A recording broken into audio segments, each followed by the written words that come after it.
Let me just catch up with everyone. Hey, yep, Shippy, let me give you the link. I wanted to read real quick some of the Ron Logan search stuff. 1 second. Here's your link. You know how this works. Slides, PDFs, affidavit. Okay. The gang's all here. What's up, everybody? All right, Shippy, let me know when you're on. Head to the stage. Welcome, welcome, welcome. Can you hear me? I hear you. You hear me? Yep, I do. Let me just double check. I want to make sure I have the right search affidavit for Ron Logan with Nicole Peterson. 1 second. I just wanted to Nicole Robertson. Robertson, and it's spelled with 2 K's. I think 2 L's too. Nicole. Nice. I think I have the wrong slide. Wait 1 second. This is McClelland. 1 second. So I'll just name this my live stream dual, the Beautiful. same as this, right? Yep. I should do it earlier so we could start at the same time, because then I have to create a new live stream. I can't just restream, when you create one, you have to kind of title it, add a description, make it public, choose a thumb, So I just did it now. It's not hard, but it takes I have to make one and then hit save. So now I guess I'm streaming. Yeah, I'm on my channel. Cool. It's easy, Yep, but it'd be good to start at the same time. Yeah, exactly. So you gave up on the new mic already, or what? Yeah, I don't know. It kept saying it was the weirdest thing. The Bluetooth name was Tucson, and I'm like, is someone hacking me from Tucson? I don't know. I just turned it off. I don't know what was going on, and then I couldn't. I know, and then I couldn't tell if it was the mic or me. So I'm gonna have to test it out on my phone first. What's up? I guarantee it wasn't made in Tucson. It was made in probably Shanghai, and they think it's cute to use American names, probably. Well, I know, and I'm going over Nancy Guthrie, so I'm like, why is it saying Tucson all of a sudden? Yeah. I'm just being a weirdo. Let me just double. I see black screen on StreamYard. What's up? Is that you or me? What? Oh, you do? Here, wait. There we go. I see Ron. Just Ron, and then let's figure where are we? Oh, look at this. I see a guy with great hair and then Ted. There we go. Okay. There we go. Yep. I just downloaded. I wanted to read, if we wanted to read some of the, I have it on my Canva, and I tried to upload it onto my computer, just the search warrant stuff about, that first page. Gallery, desktop, downloads. Mine is live. I've got. Oh, you have it? I can. Yeah. So remember now, when we see the StreamYard, when we see that little thing on people, they're in my chat. So goddess, I've got a goddess in my chat. Hello, goddess. If my chat ever gets boring, I think Ted's will probably be the place to go. If you can open both, like myself, I have a laptop and a computer. That would be great. If you have to choose, flip a coin. Always, or go with Ted. You can't. No, I don't care. No, these live streams, this is just more fun. This is. Yep. But I mean, look at me. I'm an up and coming star. I've got like 200 each day. I got 5 extra followers now. 285. My God. Oh, nice. 3 months ago, I had 3 months ago I had 22 followers. Now I got 285. No, that's awesome. My mom is going to be so proud when I text her in the morning. Oh my God.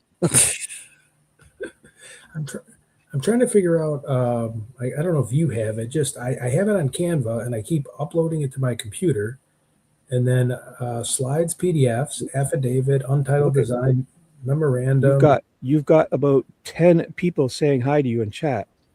Half pint, Mindy. Look at all these people. Hey, Hydro, everyone. Skinny. Wow, Carol's back. Do you have a copy of the Ron Logan search warrant? Yeah. You want me to get? Yeah, because I have it right in front of me, but I can't on this particular computer. I can't upload it to. I have it on Canva. I'm looking at it right now. I just can't get it to the StreamYard. You just got to share your screen, no? But I'll do it. Wait, share. You got to share the screen. Oh, did you, no, whatever. Do you have two screens now, or what were you showing me in that photo? oh, wait. Okay. So wait, I just shared the canvas screen. Is that what you're saying? If it's a choice, when you choose share screen, it'll give you a bunch of choices to share entire screens or the whole browser screen or the, Oh, beautiful. Yep. Here it is. Ron Logan search warrant. Okay, so I don't need to get it. Okay. Nope. Yep. I got. Okay. I'll be ready to get it, but if you ever need, let me zoom in. Yeah, that's a great thing. You know, despite the murder sheet's watermark on it. Well, I removed all of it. Oh, you did? Good. Yep. It is an interesting because there's a whole lot of things like just the discrepancies. Like it really is telling to me how the very first few lines are like that, and the girls were dropped off at 1 p.m. Okay, right. So it was 1:49 p.m. Right. So does the FBI put 1 p.m. when it's 1:49? I just don't think they're that sloppy. I think maybe they'll put 1:30, maybe 1:45 or 2 p.m. if it's 1:49, but they would never, ever, ever put 1 p.m. And if you look at the offset of every mistake you'll find is an hour off, and it turns out that they declared, the FBI 1 month before they made Ron Logan's warrant, they declared the girls the camera at the hardware store off by 54 minutes, right? Right. So they should know it was 1:49. They know it. They made the time. Therefore, it's obvious they didn't at that time, that they're lying about doing it on the February 19th, you know, the month before Logan's warrant. So, yep, in my opinion, yeah, it's crazy. I will, because if they had made that change a month earlier, they wouldn't be putting on Ron Logan's search warrant or affidavit that the girls were dropped off at 1 p.m. around 1 p.m., which is probably 12:55, which is exactly 1 hour. Right. No, 100%. Let me just make sure I got two. Okay, I guess I'll start reading from the first page. Oh yeah. You want to read?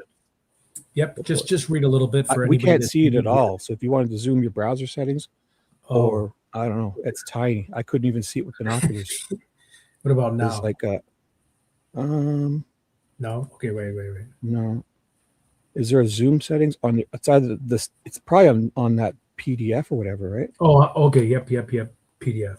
Or are you in a browser? I don't know where you're at. How's that? Oh yeah, boom. Yeah, there you go. It's to the edge. Is perfect. And you can even see it through the chat, so don't even worry about it. Keep the chat up because I can read it still. Okay. The whole top half is open. I can see that whole paragraph perfectly. So. Okay. All right. So we have. It's kind of a crazy way to spell Nicole. Nicole Robertson swears or affirms that she believes and has good cause to believe evidence of a homicide is located in the residence of Ronald Logan, located at, forgot his address, redacted, Delphi, Indiana, situated in the county of Carroll, in said state, which is described as a white 2-story single-family dwelling situated in the county of Carroll, in said state, including the detached garage, outbuildings, or a white 250, then the VIN number, blah, blah, blah, states as follows. And then I'll read this page. I, Nicole Robertson, this is pretty key, at least from what I think, am a special agent, okay? And she's not one to mess with. She's been on the Bureau for a while. Oh, for sure. For sure, yep. Special agent with the Federal Bureau of Investigation, have been employed as such for 12 years. Prior to her employment as an FBI agent, Nicole Robertson was employed as a Sauk Village, Illinois police officer for approximately 6 years. Nicole Robertson is assigned to the Maryville Resident Agency and currently participates in the investigation of all violent crimes. Okay, let's see. Anybody in the chat here? What's up? I think I remember Ron Logan's address. It's the creepy White House about to do rip out all its walls in the bathroom. Yeah. I think remove all the plumbing. Well, creepy old guy Lane. No, come pet my animals laneway, right? Yeah. Okay, so I'll read the background of this. Sure. On February 13th, 2017, at approximately 1 p.m., juvenile. 1 p.m. Yeah, that's weird. Do you think that's off, or is that? It's 1:49. They were dropped off at what they? The FBI. That's what I was just telling you about. The FBI declared that, but they would know at this time because this is a month after they declared the Hoosier Harvester off 54 minutes. Therefore, it's now 1:49 they were dropped off. Oh, So they've known it for a month. They're the ones who changed the timestamp, you know, but yes. they hadn't done it yet because that proves they're lying, in my opinion. Yeah, right.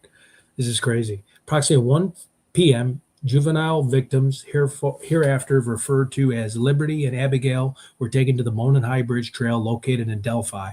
Liberty and Abigail were walking the trail in the area of County Road 300 North and 575. We were just talking about this west. I can't even see. Hold on. Near latitude, longitude, approximately 2:13 p.m., which was the last time of contact, Liberty and Abigail, by a cellular device. The victims were picked up by a familiar member at 3 p.m., and the victims never met with the family member. Approximately 5:30 p.m. was the last successful ping of the cellular phone by AT&T. The victims, Liberty and Abigail, were located deceased on February 14th, 2017, at approximately 12:17 p.m. at the above listed latitude and longitude. So do you think some of this is off too? Well, no, because I mean, what was that? The longitude for what? The longitude for what? Where they were deceased, were located deceased at the approximately 12:17 p.m. at the above listed latitude and longitude, having been the victims of murder in accordance with Indiana Penal Code 354211. So that's Abby and Libby's location on his property, right? Yeah. Where they found them. Crazy, yeah, that's a good. I think that's enough probable cause to look into a guy who's on. At this time, he's on all that probation stuff, right? So they don't even need any of this. They could literally walk in and just start giving this guy a proctology exam. Really, I feel with his record, right? Yeah, so true. If you're on that stuff, I believe, I'm not saying he was, but I think if you're on probation or whatever it is. Oh yeah, if he was. Sorry. Yep. Yeah, they could do whatever they want without asking, I don't think. Yeah, exactly. 2, a suspect has been developed of a white male wearing a blue jacket with a heavy physical build, wearing a cap and blue jeans. The development of the suspect was made by a 43-second video taken on Liberty's phone, where the suspect follows the victims as they're walking on the Monon High Bridge Trail. Near the end of the video, the suspect speaks to the victim, saying, "Down the hill." It sounds as though he is directing the victims to leave the trail they were on and enter the wooded area below. No person has came forward and identified himself as the person who met the victims and made the statements in Liberty's video. Therefore, it is believed that person in Liberty's video participated in the killings. Wait. No person has come forward and identified himself as the person, oh, that's interesting, who met the victims and made the statement, which, of course, that's obvious, but it's just weird to read that. Made the statements in Liberty. So no one even has ever even said they've seen them on the bridge, right? Besides, did some of the witnesses like Betsy Blair or no? Sorry, say that again. I seen what? Sorry, so it says no person has come forward and identified himself as the person who met the victims. Was there anyone that's even seen those 2 girls at the bridge? Oh yeah. Well, I believe maybe wasn't it Betsy Blair said she saw 2 girls? I believe Betsy walked past them. I think she says. Okay. And I guess nobody. Yeah, we don't even know if they were there this day. I believe, right? Right. Like if you think about it, like. Because what the main thing they went by was that Snapchat photo that was allegedly put up at 2:07. Yep. What's that? How about the cell phone ping too, or no? No. Well, yeah, I guess. But the main thing that they all went there running around is because the BG video is on Libby's phone, so they don't have the phone until the next day under the bodies. So the main thing is that 2:07 Snapchat. Kelsey or somebody saw it basically within an hour when Kelsey and Derek and Cody get there. They're basically on the other side at Teresa Liebert's and Brad Weber's banging on doors because they've crossed the bridge. Yet that photo only shows them halfway across the bridge. So I have a feeling they saw that video uploaded to Libby's, because I bet if they had Libby's iPad open and if she had that photo stream. If she took that video on her phone, it would be uploaded and downloaded to her iPad. and Oh, they want right, to allege, right. but they want to allege they don't have the iCloud password or whatever. But if they open that iPad, it would already be there. So I think it's all a lie. I definitely think it's all a lie, because I actually, when I was trying to get into an iPad, didn't have my password. I think it was even one of my cousins. We just called Apple, and they put you through a process where you just like Answer questions. answer a couple questions, and then they switch you over. They do have a security, but at the end of the day, they want to get Wow. you in your own iPad, and they can verify it a lot of different ways. You know what? They have those questions, man. You might have, like, if you might have known the guy's dog, dog as a kid, or the street he grew up on, you probably Yeah, got lucky, right?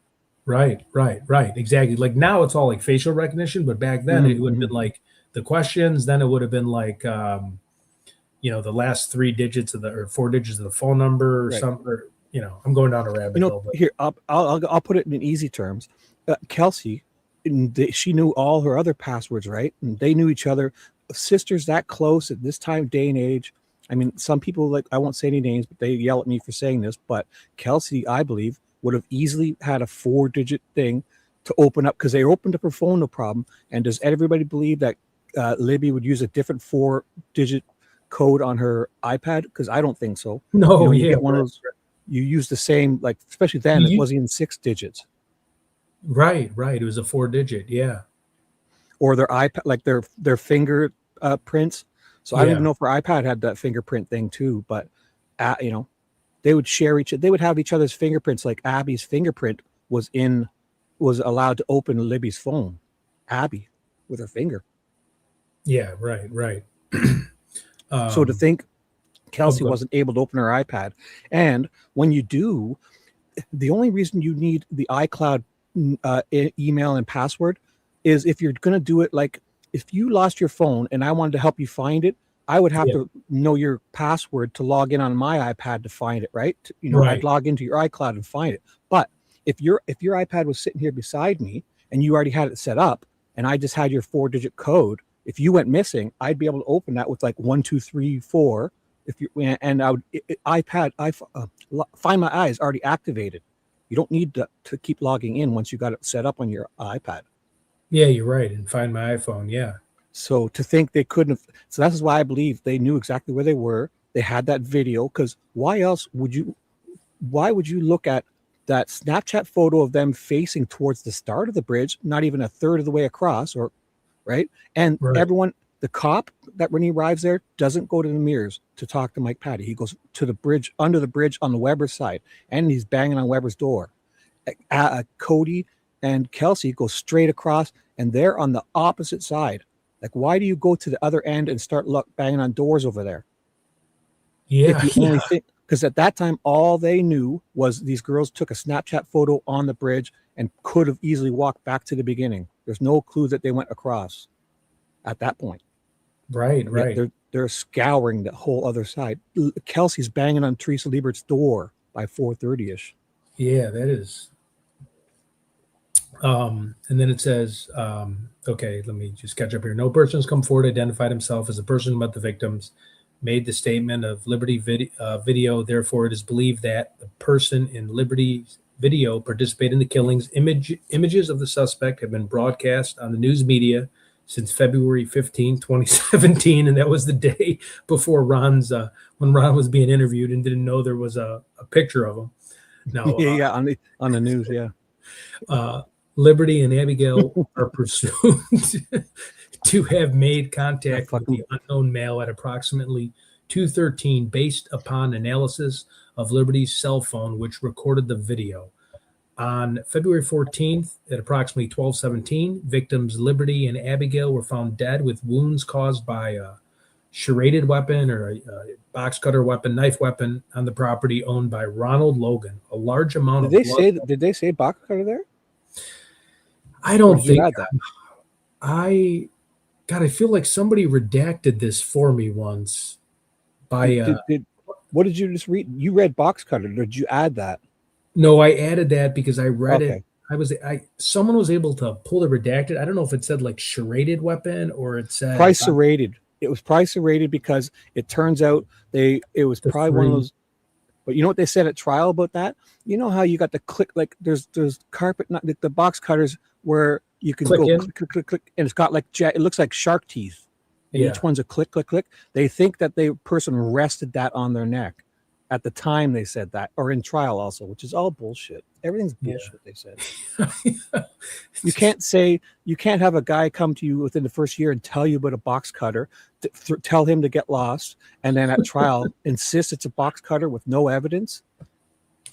And the ME in his first report or two did never ever say it. He, like a year or so that in a deposition, had a eureka moment, bonked his head on the sink, thought of the flux capacitor and the box cutter, and then told everybody about it like a year and a half before the trial. Yeah, crazy. Because Nick and them were pounding it into him like, you sure? Like, that's what they do, you know? They hound these people until they can get something to spin as a narrative. Right. In the property owned by Ronald Logan, a large amount of blood was lost by the victims at the crime scene. Because of the nature of the victim's wounds, it is nearly certain the perpetrator of the crime would have gotten blood on his person / clothing. The location of the crime scene is approximately 1,400 feet from Logan's residence. Logan is a 77-year-old male. Logan's physical build is consistent with that of the male suspect videoed by Liberty on the Monon High Bridge. Logan owns farmland and cares for large farm animals. Logan appears to be in good physical condition. Logan has been interviewed several times. His voice is not inconsistent with that of the person in the video. Now, this is my favorite part to get him. I think it is. Oh, no. No, my favorite part is when they say the false alibi before a crime has been discovered. Right. It's very telling. It's very telling. What, Fishy had a great video on this. She does a whole hour on this where it's very telling that if somebody's doing that before they know to do it, that's pretty telling. And like vice versa, Richard Allen, if he was the guy who did it, he would have known to do it and didn't. Like he had 5 years. You think a guy after 5 years doing that is sitting there sleeping on this jacket and just fantasizing about it? And, I can tell you, if the guy did it, if Richard Allen did it, let's say, the first day or two or week his wife was at work and he was farting around in his house and his daughter wasn't around, or say, he would be having a fire in the backyard and anything that could go, the jacket, the pants, the boots, the whatever they allege he was wearing, it would be gone. 5 years later, they think they're going to pull up and pull a fucking jacket out and all this stuff. Bullets and They go to a guy's house in Indiana, a white man's house in Indiana, and say, look, he's got knives and he's got a gun. And I mean, he's got jeans and his car has 4 wheels. Like, it's so true. It's sad. It's crazy. It's absurd. It just sounds when you break it down like that. It's like you got 4 tires. You're a white male. You have you own a pair of blue jeans. Right. Well, the description basically, when you look at Betsy's, all those sketches at the time, it's basically between a 25 and a 70, between 5 age whatever. Yeah. If you're between 5'5" and 6'2", right, and you're a white man, khaki pants, dark clothes, puffy hair, no hair. I mean, every goddamn man in that town looked like that. Right. And Carhartt jacket. Oh yeah, and his Carhartt jacket was bought in 2022. He didn't even have a Carhartt jacket or anything to resemble that. I thought that was funny when they pulled like a serial number on that, but everything's ridiculous. Yeah, it was also discovered that the blank of one of the victims was missing from the crime scene while the rest of their clothing was recovered. It also appeared the girls' bodies were moved and staged. Based upon my training and experience, it is common for perpetrators of this type of crime to take a souvenir or in some fashion memorialize the crime scene, whether by photos, electronic, or digital methods. I can't see Ron Logan using digital methods that are then downloaded on the computer. Well, I guess maybe with his little, I don't know if he had his little Dropbox connection with Klein. I don't know how much you believe in that, but then downloaded on computers, storage devices, tablets, iPhones, iPads, etc. Okay, let's go down. Liberty and Abigail had no visible signs of a struggle or fight. Yeah, so basically they're saying no defensive wounds, but they did defensive. During the processing of the crime scene, investigators located fibers and unidentified hairs, which may later be used for comparison of similar fibers or hairs. Oh, Candy says, wait, Cody says, evidence doesn't lie. Alan is guilty in chat. Yeah. Okay. You got it, Cody. Oh. I'm sorry, I'm not laughing at you. I just and Santa Claus, and there's gold on the other side of the rainbow. I'm still looking for it, and I'm going to see the Easter Bunny. I'm going to be really disappointed when he takes off his hat and it's a human being behind him. 9. I'm joking, Cody, but yeah, this is definitely. I would bet there's just not a chance Richard Allen did it. Number 9, Logan owns numerous weapons, including hand. And this is from this is from FBI. This is from Federal Bureau of Investigation, week 1. Logan owns numerous weapons. Sorry, it's just anybody talks about Richard Allen, I find it hilarious. Logan owns numerous weapons, including handguns. Knives were observed by LEOs during the execution of the search warrant that took place at his home on March 6, 2017. Logan's home was searched as a result of a probation violation. The search was limited to discovery of firearms and only included his main residence. On February 14th at 9:20 a.m., Logan contacted his cousin. Here we go. He never asked his cousin to lie before. So wait. Let's see our buddy in the chat. What's our little buddy there? What's his name? Little Cody versus the world or whatever. Logan asked to tell the police that came to Logan's home. On February 14th at approximately 9:20 a.m., Logan contacted his cousin. Hey, blah, blah. Logan asked to tell the police that he came to Logan's home between 2 to 2:30 on February 13th to pick Logan up. Logan further told him to say that he drove him to an aquarium store in Lafayette. Logan told him to say, hey, we returned home between 5 and 5:30. On February 14th, while requesting consent to search Logan's property, a law enforcement officer advised Logan that the officers would not search his home unless evidence led law enforcement officer to Logan's house. In that meeting, Logan told the law enforcement officer that he did not think, this is great, he did not think evidence would lead them to that. Hey, I don't know. Like, again, I don't think so. Not a definite no. No, you guys are crazy. I don't think.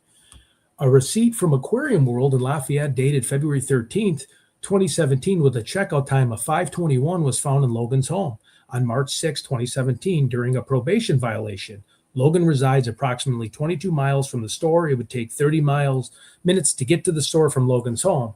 On March 6, 2017, during an interview with law enforcement officers, Logan said he was picked up. Oh, go ahead. Are you saying something? I'm sorry. No, sorry. I was stirring my drink. Oh, no problem. Around 3 p.m. and taken straight to the aquarium store in Lafayette. In the March 6, 2017 interview, Logan said after he was done at the aquarium store, he was driven straight home. Those statements were found to be factually false and intentionally designed to deceive law enforcement officers. Before you move on, I can throw in one quick point about that, because it said something about 30 minutes, right? That it would take him 30 minutes to drive. That's coincidentally almost the exact same amount of time Liggett changes his in number 17 coming up here. Right. Liggett changes his timestamp, remember? It's about exactly that amount of time it's changed too. Right. Yeah. Well, that's a great point. It's in number 17 coming up. So remember that 30 minutes she said it took Logan to drive, and let's compare, because Liggett in number 17 coming up, he changed his timestamp. Coming up, okay. I'll remind you. On March 7th, 2017 Blank was interviewed by law enforcement officers, told law enforcement officers that he was with Logan on Monday, February 13th, and that Blank drove Logan to the aquarium store in Lafayette. On March 9th, 2017, he was interviewed by another law enforcement officer regarding the trip to the aquarium store and told the law enforcement officer that he lied when he was interviewed by the LEO on March 7, 2017 at Logan's request. Blank explained that Logan had never asked him to lie for him in the past. Knows that Logan has driven his vehicle while on probation, is prohibited from doing so, also said that Logan did not ask him to lie for Logan when Logan drove him to the transfer store earlier that day. So wait, let me pull up Everyone versus the World guy. What is his name again? Cody versus everyone. Mm-hmm. You're looking worse and worse as the statements keep going there. Cody versus Global NWO Wolfpack. Yeah, it's Skinny. Skinny has a good point. I want to know if every damn clock in Delphi is wrong. Yeah.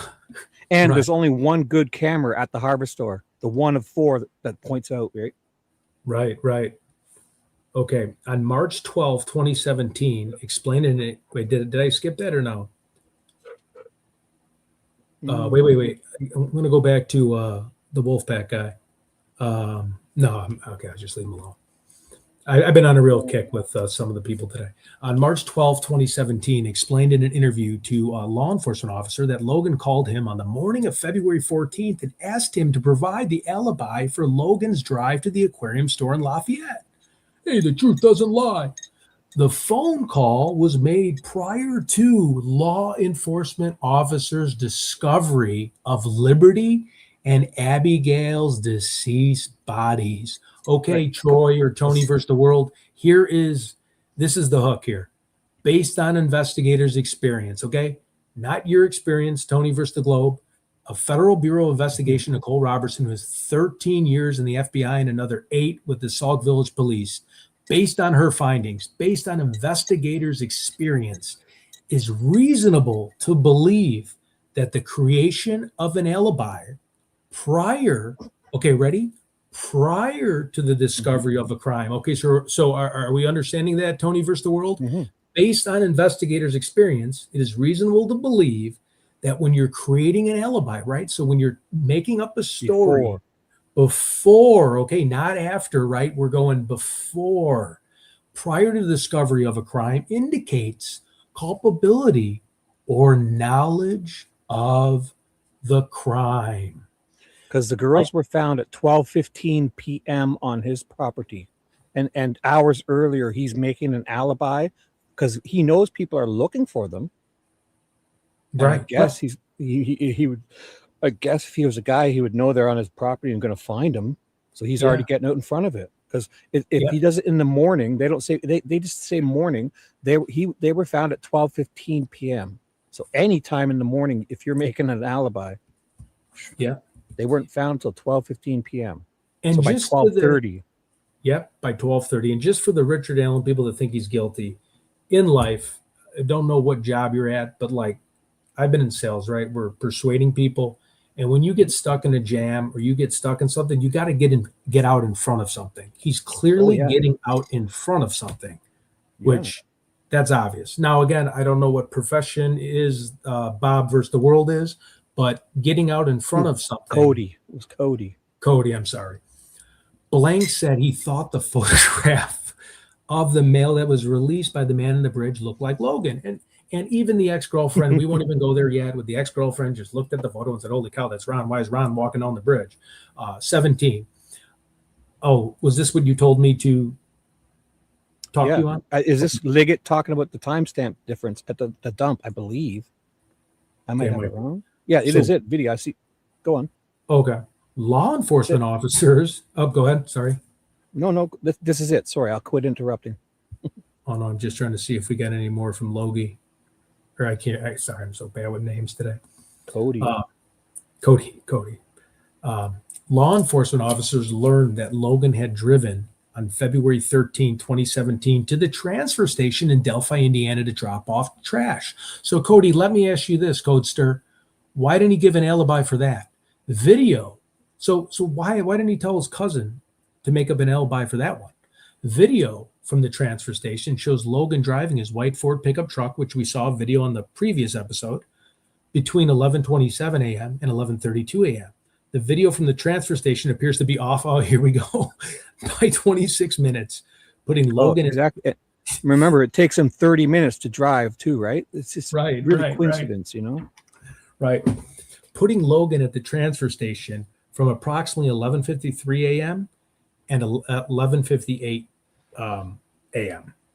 So what we need to do is we need to think of the implication of if those timestamps aren't incorrect, what does it change for people? So we'll do that later on. I'll remind you if you want. Skinny said Bob first the world. Sorry. Yes, please do that. It's just that there's so many, like, ever since I started, at least my channel, there's so many knowledgeable people, all the viewers at Delphi that have gave me so much information. So when someone just makes a blanket statement like that, it's like, what are you doing here? Please just like at least listen, right? Learn the game. Logan did not ask to provide an alibi for his drive to the transfer station on February 13th. Logan only asked to provide an alibi for the trip that would have occurred at the apparent time of the abduction for Liberty and Abigail. Cody, how are we feeling right now, Cody, about Richard Allen being guilty? We still 100% on it? Because this is just one page, and there's about 1,000 other tentacles where it could be other people. So imagine Richard Allen lied about an alibi before they found the bodies, and then completely lied like that. Imagine that. These people would be fucking going ape shit. And another part is there's so many other tentacles that Cody probably doesn't know about this story. There's so many other moving parts that the one person that you would railroad would be the least likely guy, Richard Allen. Like if I had a pick out of all the suspects that we've went through over the last months, Richard Allen's the last guy. Honestly. He's the one guy in this town that has nothing to do with this. One person. That's why they got him, because he probably couldn't roll or flip or tell on anybody. Right. He's the one guy who knows nothing. Right. On March 8, 2017, was interviewed by LEOs, met Logan about 7 or 8 years ago, was in a personal relationship with Logan for a couple months and would stay with him in his home on weekends, left Logan after he became physically abusive. During her interview, explained that Logan continued to stalk, harass after the breakup. During the relationship, Logan had dragged her out of the car and hit her. Again, I'm going to get in trouble with a spirit wrench. It wasn't a tire iron. She's left me multiple messages about Crescent wrench. Crescent wrench. Shoot. I'm going to get an adjustable type wrench. Yep. Has not had contact with Logan in approximately 2 years. Told interviewers that Logan had told her in the past that he would kill her and no one would find her body. During her March 8th, 2017 interview, said that she knew Logan carried a gun everywhere he went. Knew that Logan would carry a gun in a fanny pack. Described Logan's fanny pack as one made out of a nicer material. During her March 8th, 2017 interview, Cody, law enforcement, when she first saw the photograph of the man on the bridge, she thought the police were looking for Logan because she thought the photograph was Logan and did not intentionally realize that photograph was that of the suspect. So just literally watching TV and going, hey, what's Ron doing on TV walking on the bridge? And yeah, at that point, they were showing that 3-second loop too, that quick loop of the guy walking. And I think she would have said he looked like it. But can I add with that about the wrench? After knowing everything, Holman in his deposition, he wasn't sure if Ron Logan was a violent man, had violent tendencies. He wasn't sure after knowing he's whacked his girlfriend with a wrench. That's like attempted murder with those wrenches. That's like it's just crazy. It's okay. At that point, basically, I'll tell you, at that point, they want to deflect from everybody except Richard Allen. They don't want to get other people. They only wanted Richard Allen. So everything else was basically didn't happen, or Ron Logan was, everything was to protect everyone. Brad Holder, Elvis, and Richard Allen they had their eyes on him. That's it. Right. And out of all the tips that came in, 15 were Ron Logan, none were Richard Allen out of all the 1,000 or whatnot, right? Brad Holder was probably tipped in a bazillion times. Everyone else, but like again, we're going with the MO of the guy, Richard Allen. Like none of these guys are holding jobs like Richard was. None of them were married for 35 plus years. None of them had no criminal record like Richard Allen. Right. There's like all the things he does. He's the exact opposite of the MO in this case. Right. Like Brad Holder made ceremonial knives. He made them. He was like a blacksmith. Yeah. And he would walk. Brad Holder told Purdy that he walks through the forest and listens to the branches. He listens to the tree branches. He wants to hear Odin speak to him through the tree branches. And they clear that fucking guy. During her March 8th, I don't know if I've read this already, 2017 interview, told law enforcement officers when she first saw the photograph of the man on the bridge, she thought the police were looking for Logan because she thought the photograph was Logan, did not intentionally realize that the photograph was that of the suspect. A call placed Logan's cell phone produced cell tower data that shows Logan's cell phone appears to be in or around his property. Now, okay, fine. You got one cell phone tower, you have rings. Okay. What does that mean? The beginning, though, a call placed. What are they saying?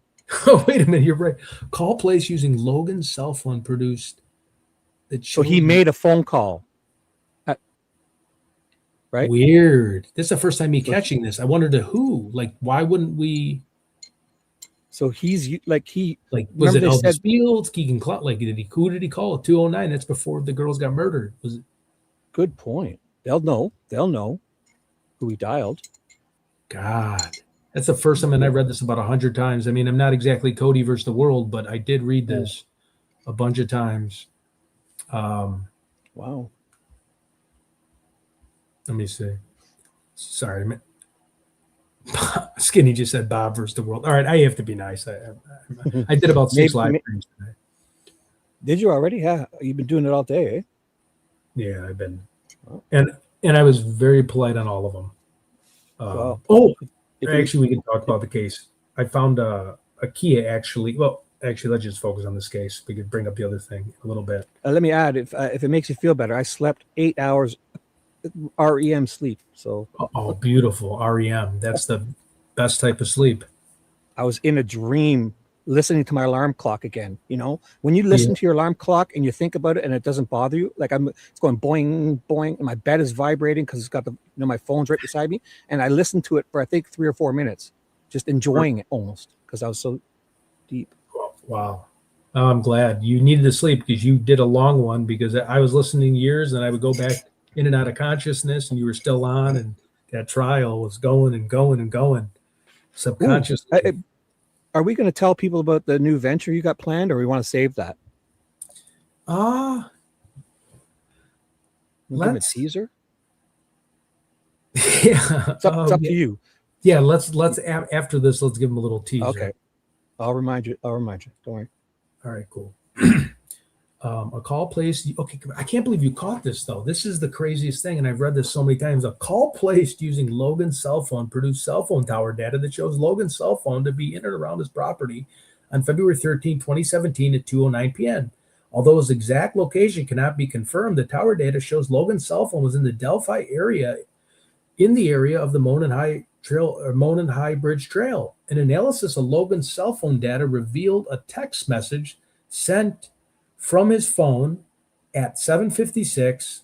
Now wait, sent from or to? From his phone. So he's texting out? Yeah.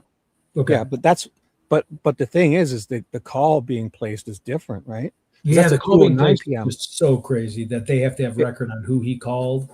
That is. But the implication of the time of 2:09, imagine you're standing down in the woods there on his side at 2:09, because the girls are at 2:07 p.m. taking photos right on this bridge, and you'd be able to see them perfectly. And he probably called and said, okay, they're here or something. Yeah. Move in. I'm going to move in on this end of the bridge. You go on the other end. 2:09 you're looking at them at 2:07. Why is a 77-year-old making a phone basically call? If he were there in the woods looking like up at the bridge, up at the bridge, that's anywhere, he was. Yep. He could be looking and thinking, watching them for the last few minutes, because they're kind of, you're on the bridge farting around as kids, right? She's stopping and posing for the camera, walking slowly. Libby's pointing and having fun and laughing. He's watching all, if it were him. And then it's like, move in. Once they're on that bridge, you've got them trapped, especially halfway walking slowly to the other side. Done. You got them. They're toast. Wow. Unless they jumped off, right? Right. No. Although his exact location cannot be confirmed, the tower data shows Logan's cell phone was in the Delphi area around the MHB trail. An analysis of Logan's cell phone data revealed a text message sent from his phone at 7:56. Oh, go ahead. William, read his. Thanks, William. Read the last comment. It's actually really insightful. Patty's. Let's see. Let's put it up here. Patty's. No, Ron didn't have anything to do with it. It was them who tried to frame him, as he accused them in his first TV interview. Did he? accused the Patties in his first TV interview? I don't. Wow. Wait, Thanks. What? Ron didn't have anything to I'll do. look into that. Yeah. Like if Logan in his first interview is accusing the Patties of trying to, or that's thanks, dude. I'll look into it for sure. I'll write that down. Wait, it was them who tried to frame him as he accused them. He's saying that Logan in his first TV interview accused them. So, okay. Which one, William? We'll look into it. Is it on the news when he's standing there in the blue coat looking like a dope? I bet he was calling Elvis Fields going, "You jackass, get further down, dumbass." Yeah. No, I'm joking. Yeah, hey, hide. I can see you, idiot. I can see you, jackass. Move back into dummy. He's so stupid. Get back behind the mailbox. Oh my god. It's so great. An analysis of Logan's phone. Again, this is probably I already read this, but anyways, okay. So 7:56 p.m. Outgoing text, February 13, 2017. Initial exam of this analysis indicates Logan's phone was likely outside of his residence and in the proximity of where Liberty and Abigail's bodies were located. So the body's located down. So basically down on the grass there. Yep. So he's back.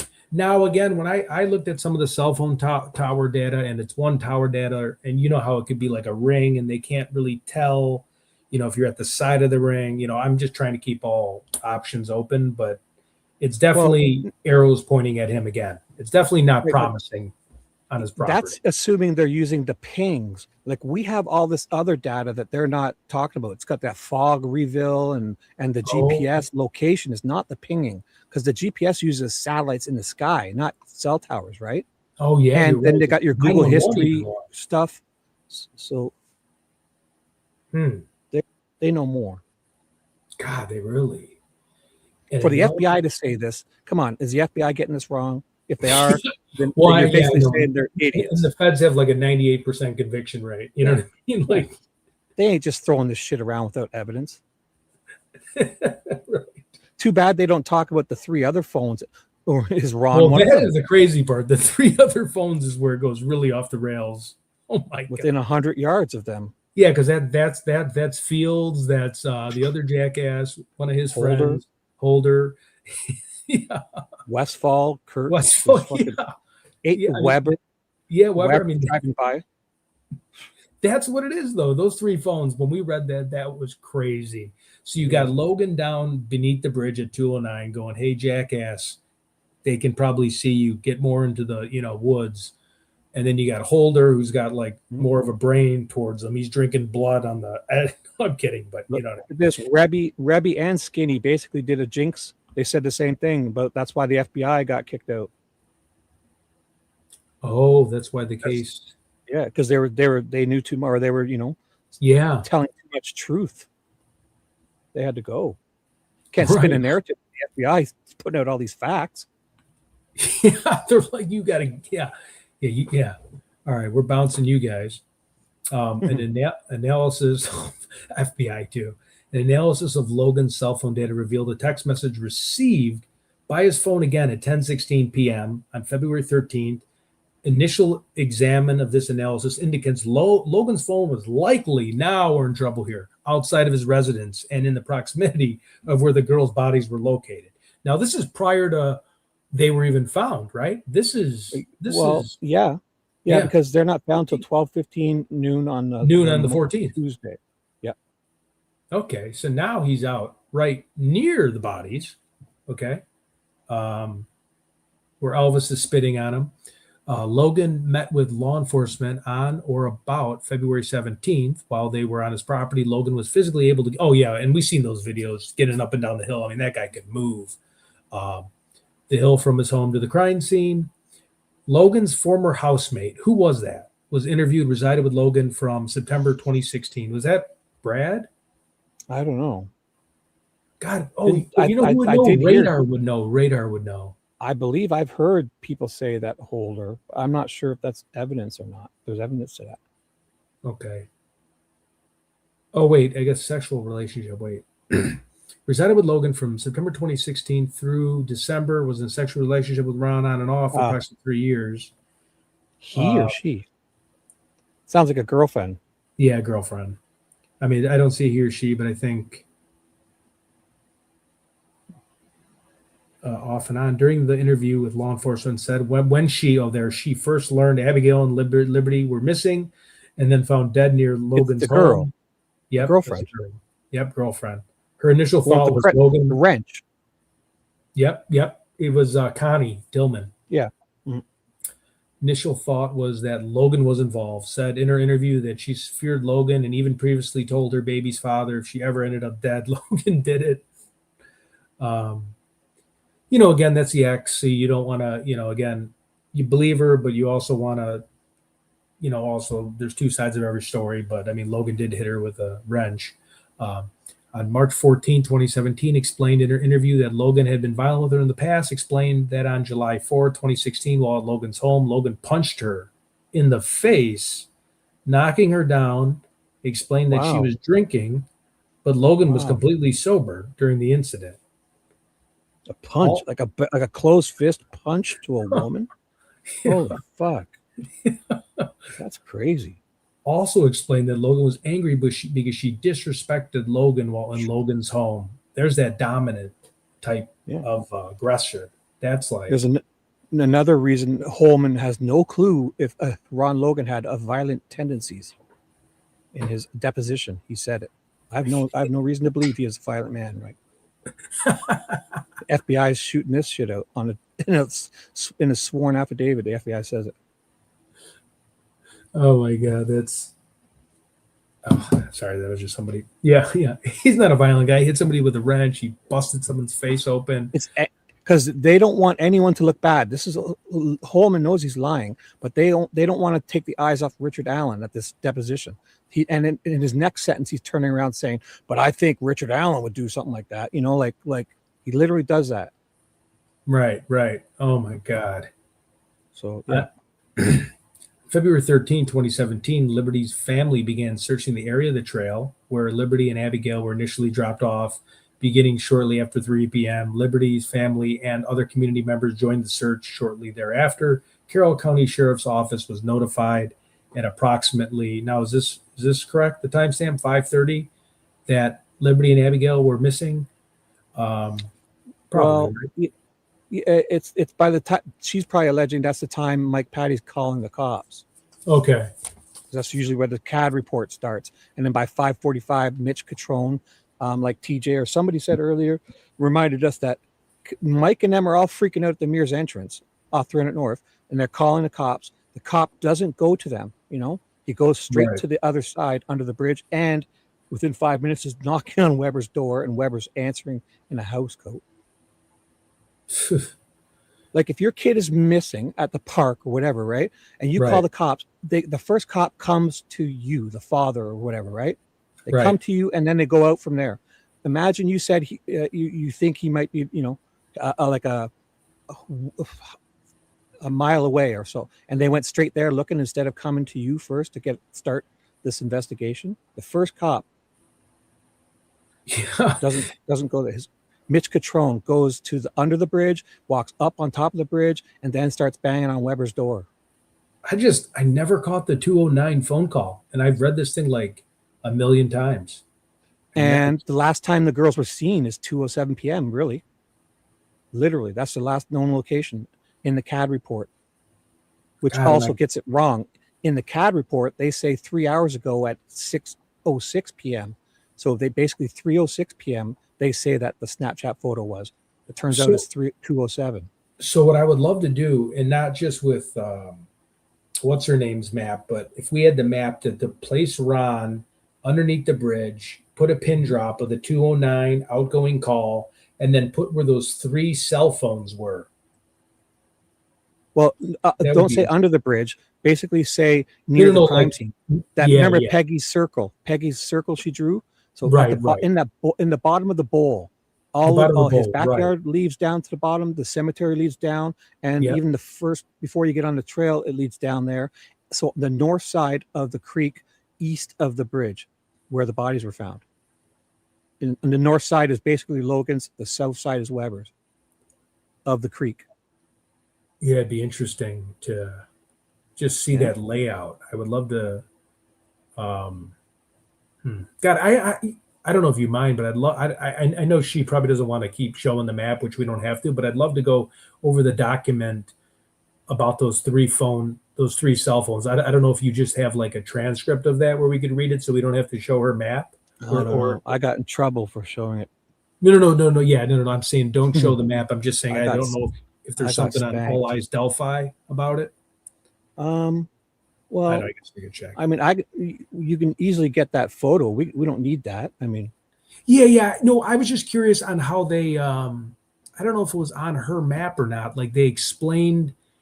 I felt like something said like these three people were definitely either part of the crime or saw the crime. Like there was something with those three cell phones. Like if you're I know part what of it those was. three cell phones, you're dead on arrival, right? Or am I off base? Well, I know what it was. Remember, we talked about it. So remember Yeah. that circle? I think the circle is like 500 meters around the girls. Okay. That big circle. And Yep. the people, the three phones were within 100 yards. Remember, we were talking about the football field? Oh, that's it. Yeah, 100 yards. The three phones, the three other phones were within 100 yards of their actual, where the bodies were found, the center, longitude, latitude. So down there within 100 yards, you stand where the girls' bodies were and turn around any direction and throw a football. An NFL guy throws a football as far as he can. There was three people in that area that could have caught that football. At what time was it? Was it did they have a timestamp on that? Or I think it was within hours or within a half, within that time frame. Like, and it could and this was before the 14th, so it could have been like a search party, right? This right. This was the 13th. No, yeah, this was the 13th, not the 14th. This is when the murders are happening, because when the way the state alleges is at 2:30 that he gets scared across the creek and spends an hour and 15 minutes doing it, right? Right. So that they get sent across. He gets scared to the other side of the creek, and he spends at least an hour and 15 minutes because he'll need at least 5 minutes to get out to 300 North to be seen by Sarah Carbaugh at 3:56. So if Weber allegedly scares him at 2:32, if they ran across that creek, they would be there by say 2:35. So from 2:35 to at least 1:50. 2:35 to 3:50, because Sarah Carbaugh sees him at 3:56 out on 300 North allegedly. And so no one has been reported missing. Like there's no one searching at that time. This is the murder time. Well, Derek, the father has showed up and he's running around screaming their names. Okay. At 3:30ish, 3:30, he bumps into McCain at that junction. Derek, the father's a big 400-pound man in an orange shirt, bumps into McCain, goes down the bird sanctuary up, walks to the Freedom Bridge, sits in his car for 15 minutes, and then goes to the High Bridge, screaming their names, he said, asking everyone he saw. Oh, okay. So there could be a few of those people that are looking, they're just not close by, maybe, or. Well, and at this time also, you got to picture Daniel Pearson and Shelby. Oh my God, that's right. Hicks are sitting on platform 1. Cheyenne Mills and Shelby Duncan walk onto the bridge and bump into them and walk to the other side to take their peas and come back. McCain says he spent a half an hour on this bridge at this time, and there's nobody heard nothing. And then there's three people down within 100 yards of at the time that hour or two, the window that's happening. There's three people down there. So even if they were murdered and quiet, you don't see this guy shuffling around, getting girls dressed, putting branches on people, throwing clothes into the water. And he's a large man too. It's not like he's he's not Richard Allen's height. Anyone, even in Richard Allen, if you're walking around there, Richard Allen couldn't lift, and I'm not trying to like make fun of anybody's weight, but Liberty German, 200 pounds, and how big was Richard Allen? Was he about 30? Yeah, but I think anyone could have kind of dragged her, right? But yeah, I think the thing is what you got to picture is, remember we were watching Peggy and Noe. When there's no leaves on it, it's really dark. It's really gloomy and dark out there. If somebody's got a blue coat on and walking between trees and shuffling around in the daytime, you're gonna fucking see them far away. Yeah, right? You're right. Yeah, a blue coat and light blue jeans is what they're alleging. Like, so it's very suspicious. There's more people there too, because if you think about it, Betsy Blair sees someone different, in my opinion. She doesn't see the guy on the bridge. Sarah Carbon describes someone different. So it's almost, and then Riley Voorhees describes a guy in all black, and then Brianne Wilbur's description is nothing like Riley's. And so all three of them are seeing different people. It's like there's 6 men running around here, including McCain. And Derek is 7. And I mean, Daniel Pearson, 8. And there's 3 girls, Shelby, 2 Shelbys and a Cheyenne. Right. Somebody that, and Teresa Liebert saw someone. So there's fucking 10. I mean, this is crazy. So the FBI has established am I skipping around here? Dropped Liberty? They were dropped off. I read all that, right? 5:30 p.m. Liberty and Abigail were missing. One of the search for Liberty and Abigail began. No one reported seeing any person matching the description of the male on the bridge. FBI has established a database for collection and organization of tips provided in the public case. Oh, this is great. A search of the database has revealed 15 tips in which citizens, both known and anonymously, attributed the crime to Logan for various reasons. Based on the above. Go ahead. True. There were no drag marks. Someone in chat mentioned. So, but I would like to see that that Faro image of the crime scene, But right. There was no obvious drag marks, they say. Yet in the photo, the CSI guy drives, he implies there's drag marks in his photo. And it's not a photo, it's his rendering. The CSI guy makes a rendering, and he says in his deposition that Libby was dragged this way because they wanted to make a count for that arm sticking up in the air, which looked like a pose. And then who said, I wonder if it was a Reese Davis interview when he was telling Ron about why he used leaves, and then Ron just said because he was blocking them from like the river, like he was just putting branches on them to like basically camouflage them. I'm not sure if that was in a Reese Davis interview. It was something I read where Ron was confessing about he put leaves on them hide them? The river. Yeah, basically just trying to hide them. Man. I think I read that. I think that actually was like on one of the. I think you can just get that. That one Reese Davis one where they show his face, and then they kind of say, "Well, here's the jailhouse confession," and then they were trying to prove him wrong or whatever. But when you read his transcript, it was talking about like trying to hide him. And I know there could be other parties involved too. So I know that's up for discussion. Mentioning the word box cutter that early, within months or whatever, Reese saying it, then they deny, and then that's their theory at trial. So that should bring all that back in. That's literally their theory. They say it. The only proof of a box cutter they've ever had is Reese saying it, and their assumption that CVS has box cutters and he would have thrown it out in their garbage. Right. They say that it's ridiculous. They never found one. There's no proof of it. You can't look at a slice and say that's what caused it. And the thing that kills me too, again, and I know I've said this before, but the animals. He mentioned to Reese Davis, I told the girls, why don't you come see the animals? Mm-hmm. And then McDonald from Court TV said that was what he always said. Why don't you come see my animals? I mean, that was his way. Yeah, that was his move. That was his move. I mean, it's just like imagine that. Eh? Imagine how many people he's probably said that to. Yeah, you want to come see my little zoo, like especially kids. And I did read from one of the girlfriends. Again, she could have animosity towards him for all we know, but he did like. I don't know. She said he was attracted to this like 14-year-old girl in town. Again, I'm not 100% sure, and I'd have to get the source, but I do remember reading something. I don't know where I read that from. But again, I do believe there was more people involved just by that weird 209 phone call. I feel like what you said, he's where he was on the bridge. He saw him above, saw him walking, made a phone call. Oh God, I would love to know who he made the phone call to at 209. I mean, that is a big piece that they're hiding. I mean, that. I don't know, but someone in chat is giving a good LOL for Shibby. I'm just kidding. Hi V. I didn't say hi. I was just because I said someone in chat. I was being a jerk, and she picked up on it. I didn't want to say her name earlier. Bronx. Oh, okay. Bronx Beats. It's V, my conscience, my lovely No, conscience V. Yeah. I was just playing with her. She's seen, I'm not sure what Bronx Beats means. She's seen a man on the bridge. Who's seen a man on the bridge?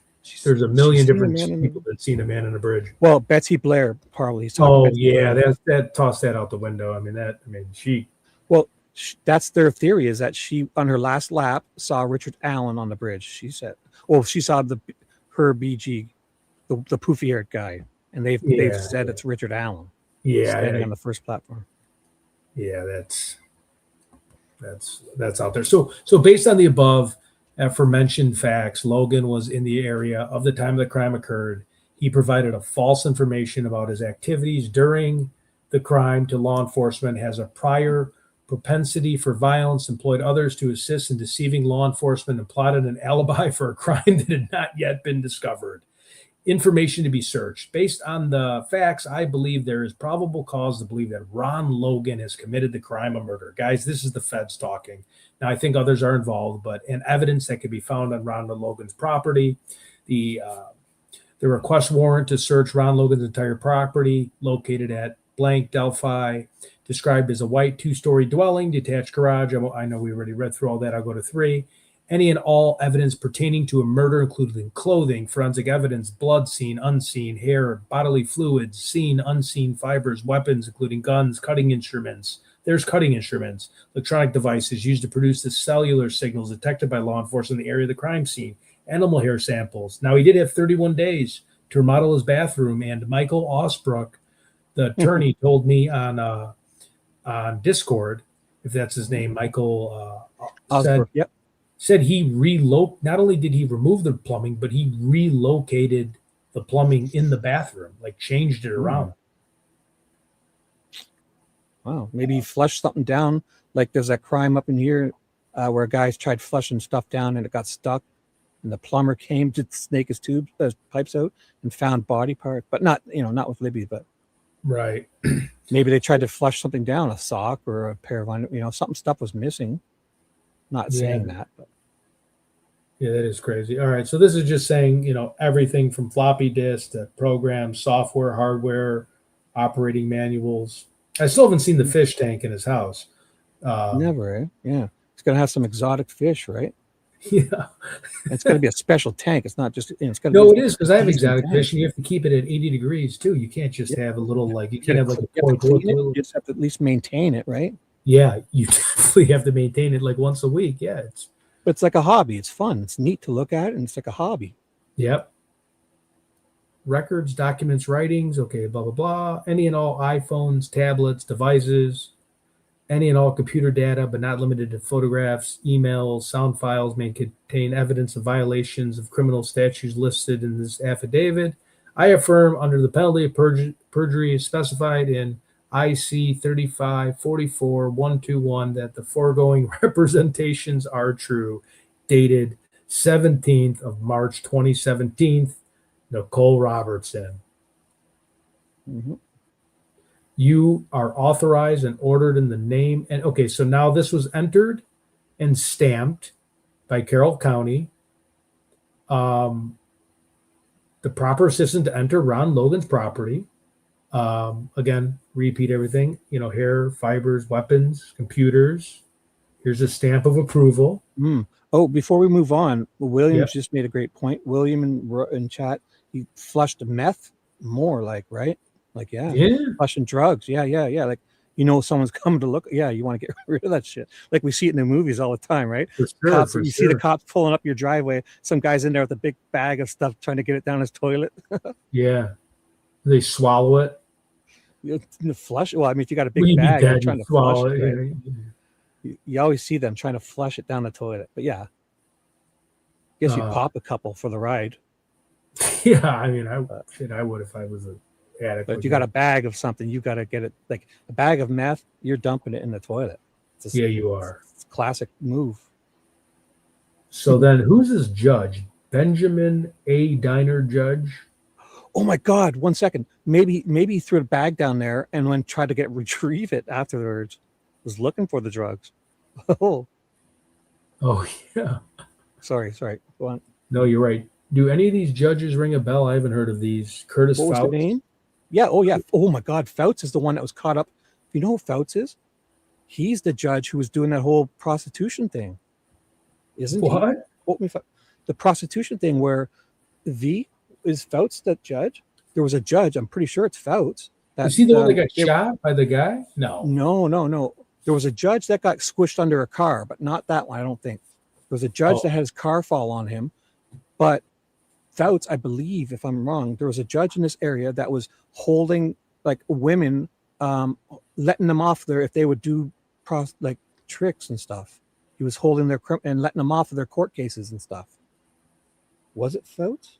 Yes. Someone in chat said yes, it was Fouts. He's the one. Like, I mean, I'm talking serious prostitute, or not prostitute, like making them do things to get out of charges. Single mom, like women on their last, they got caught for something, and he would let them off. I don't know if they'd come to his office or they'd meet somewhere. Like they had like whole thing. This was a whole big deal, not just one woman. Like a big. Wow. He was like a pimp judge, and he was not. And they weren't willing, like they were doing it because they were basically forced to, like, have your life ripped apart, or I'll let you off all these charges if you just do this kind of stuff. A judge. Jeez. God, I want. Yeah. Someone in chat reminded me that Diener is the bloodlust judge. Which person is there was a judge related to the Shane Meehan, or no, one of the brothers in this case, the Delphi case. A judge had a car fall on him after arresting, I think, the mayor's brother, Shane Evans, or something like that. The judge had a car fall on him and he died. He was working under his car without safety stands for some reason. A rich judge couldn't afford $20 safety stands, and his car fell on him and squished him. Sorry, after handing down some big sentence to, I believe it was the Shane Evans' brother or cousin, and he's the mayor, Shane Evans, all in Delphi. I'm pretty sure. I love what Skinny says, but Delphi is just a safe, wholesome place at Shibby. They don't even lock the doors. Yeah, right. Oh, yeah. Well, Nick was on stage just at CrimeCon we just watched in 2025, saying it was like the town of Mayberry or Leave It to Beaver. Yeah. With meth and prostitution and white supremacy and Odin. People drinking blood. And Wally, Eddie, and Theodore. Yeah. Beaver.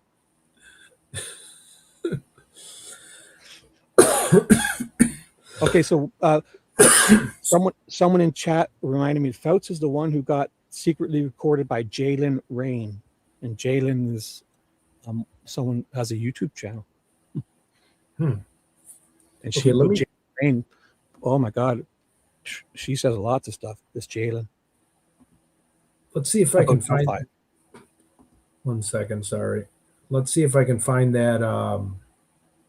Do we have that document with those 3 cell phones? Was that? Probably not. Well, it was Peggy. It was on Peggy's. I saw it, but right? It's in the evidence. It's in the evidence. I could look at it without putting it on screen and read it to you because I have the yeah. Here. Let me sec. I'm there now. Let me just find it because I'll just look for that big circle, right? Yeah. I think she booted me off of it, so I can't. I'm not even sure. Ask owner for access. Yeah, I think she might. Oh no. I don't know. I think she wasn't mad at me. She just was disappointed but she couldn't make it that day, and we played it. But anyways, forget that. Oh no! Do you remember we were building our own, but it just took us. That would have took us till. Do we still have our own that we were building? Well, that would take forever. Never mind. All the cell phone coordinates and. That's what I was looking for. I don't think I could even see it now. Maybe she's made it private or something, so I can't even tell you. So I can find it in. Maybe I'm screwing up something, but the link I used to use to go to it is not working. Let me see. All Richard projects. I'm just trying to see if there's any. So, what does everyone think? Does somebody want to call him about this 209 phone call? Who do you think Ron's? I wish we could. God, that drives me nuts. That would be the one thing. Yeah, you got to remember the 207 is the last time they were really seen. Ron's making a Like I need call to at call 209. Elvis. I mean, on Sunday I'm gonna get over there. I have to get to Elvis. Let me see. 2017. What is this? This is just BS against Allen. Doesn't even open anymore. I don't know. What are you looking at there? I don't know. Is that All Eyes website? That Yeah. looks like All Eyes. Excuse me. What is it though? Is that her GitHub or something, or is that a new page? I don't even know where Yeah, you're there was at. a new page. Lucy Morningstar said, "Oh God." Do you want the link to All Eyes, like with all the documents? Yeah. So I have that. Lucy said, "Well, damn, seems like Cody versus the world is gone already. Cody, if you're still here, you have a live that is still ongoing since 13th of December 2016." I comment. Oh, he's running a live stream. Oh my God. You have a live that is still ongoing. Oh, so let me get that for you here. I got it right here. So you want the exhibits or the documents? Wait, a decade-long live stream? It's still going? A decade long? No, you can't. Can you do that long? I thought you said it cuts off after 11 hours. Well, the recording does. The recording does. I think you can go on, because I did 14 hours and 5 minutes the other day, and it shows up as 11:55. So you can only put 12 hours in their storage, right, on your YouTube page. And StreamYard cuts it off, I think, after 10 hours. He's going a decade? So do you want the exhibits, I think, right? Yes, what are we looking please. for again? Yeah, I'll take the exhibits. Here, I'll put the exhibits. And I'll put the other one. I'll put the link. The first one, I'll have to put in our private chat. Here. This will be the website for All Eyes exhibits. And once you get there, I'll put the other link, which will be the actual trial docs. In our private chat, I just put that link. That's the exhibits. So if we're going to look for the phone data, where it was in. Is that you? Oh my God, I almost removed you. Hold on. Let me go back to your link. It would be, I think, the case against Rick, the link, right? Well, that's the exhibits. Is that what you sent me? Or no? Did you click on that link? Yeah, go down. Yeah, because that'll be all the exhibits. Okay, perfect. So then now there's going to be different sections. If you go down, there's pre-trial exhibits. Then you can scan through that. There's 43 pages. Then there's a pre-trial exhibits, all the state's exhibits, there's defense. There's exhibits attached to motions. There's, and they're each their own section. The Frank's motion exhibits. The Franks might be good because that's where I remember hearing about the other people. The Frank's memo exhibits or no? Yeah, because I'll look for it. Okay. Because that's when I remember them, the defense first telling people that there was other people in the area at the time this happens. For me, that's when crime scene around autopsy photo. Is that? No, they won't show it. Well, you'll have to see some of the links where the numbers and letters are. If there's no blue line, you can't click it. You know what I'm saying? So. Okay. Everything you read tell is not me there. Where you want me to go if you can see where the Frank's exhibit list. Yeah, there's a Frank's exhibits. I'm not saying it's there, but I'm looking there. Okay, are you looking there now, or you want me to look there? I'm looking, but if you want to look too, do whatever you want. I'm not exactly sure where we're going to find it, because it's just you want to find out about those 3 phones in the area, right?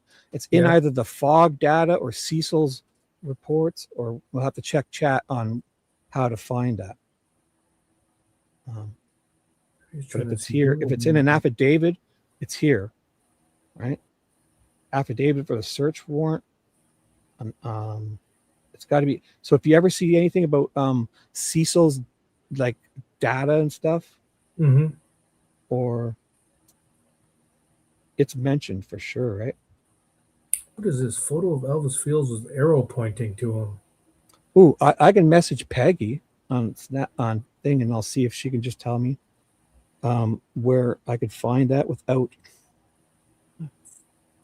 Yeah, we just want that. We want that one with the circle that she drew and the cell phones were, all 3 phones were in that area at the same, within hours of that crime, like when this is all happening. And it's in court documents. So definitely the defense talks about it more than once. So oh, I'm just taking a screenshot of one quick thing of Elvis Fields. There's a lot of stuff on Elvis.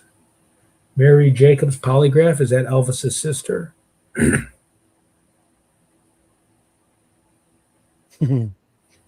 that's not there, is it? No. Yeah. But can you click the link though? So just to read, it's one thing. On the left side, if that link works, but I don't think, you know what I'm saying? Yeah. You'll see it. But you see what I'm saying? Like some of them, Oh, you can't excluded click. from public access court records. Right. It's probably redacted. But you see those numbers on the side, like the exhibit number. Not all of them have the little blue. They're not blue with the line under it. Blue with the line under it. Well, you see on the left, there's a number. The exhibit numbers. No, I just see PDF. I see 104. Well, I see like there's an A, B, C, whatever. If you can click it, the doc's there. Oh, I don't see any on the left. ABC. Well, there's a column. There's a column there. Each thing, the deposition is XX or PPP or FF, the exhibit number. 1, 2, 3, 222. It's right there. Wait, every one of them. Let me just show you what I'm looking at. Maybe it's I saw what you're looking at. No, this. I saw it. Oh, you might have been somewhere else. Sorry. This thing. I see you and I. Like Jerry Holman's deposition is exhibit A. The A is blue with a line under it, meaning it's a link. If there's no, if it's just a dark color without a line under it, that means the doc isn't there. They're just telling you about it. That makes sense. See, yep. See, this is what I was looking at. Oh, well, you're not at the exhibits. Yeah, that's there. You're in one of the pages. So that's different. That's not where I sent you. Okay, shoot. Let me get out of here. Frank's exhibit. Find the link I sent you. Frank's exhibit. Here, wait. Let me find the link. You're going into those links. Yeah, but let me go. You're not back. the one I sent you. Okay, links to. Okay, here we go. Let me remove this. So basically, every one of them, like the state's trial exhibits, they have, it says what it is, and then there's also a letter. Oh yeah, A B. Now I see it. Okay. Right now, do you see if they're blue with a line under it? You can click that A.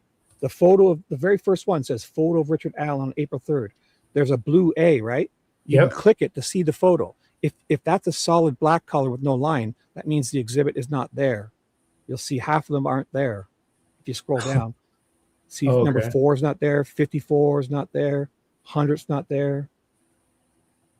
So that's what I meant. Okay. Oops. Shit. See where I'm at here, and probably driving people crazy here. One second. Right. So the very first one is what? A, right? Photo of Richard Allen. How do I get rid of Richard Allen here? Well, there's not even a back button.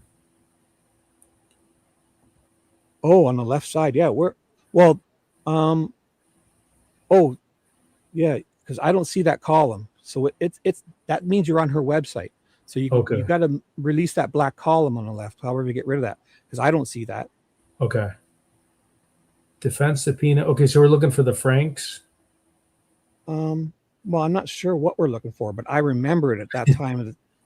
I'm messaging Peggy now, so because we're looking for the 3 phones that were within 100 yards in that 500-meter circle around the bodies. I'd say to Peggy, hey, where's the court exhibits of the 3 phones in? I'll put the purple circle because that's how she had it. The purple circle. And she's going to reply immediately, I'm sure. Or she's on vacation. I don't even know. I messaged her. So now we'll look for it. So basically, I'll look in chat. Does anybody know where we'll find the document of the 3 phones that were supposedly, or were literally within 100 yards of the girls at the time of this crime? That would be it. Oh, the Elvis Fields deposition. Oh, I've read that top front to back, and he talks about his mother and all that. He was SA'd as a child. Oh, Peggy messaged me back so fast. It's from a court motion. Ooh, thank you, young lady. She's probably listening. It's from a court motion. That's what she says. So whatever. So Frank's motions. See, I'll look through the Frank's motions. It's got to be. Okay. Got to be. So you carry on. I'll let you know if I find something. Confidential FBI report. Like it's got to be in a CISO fog reveal Google data type document.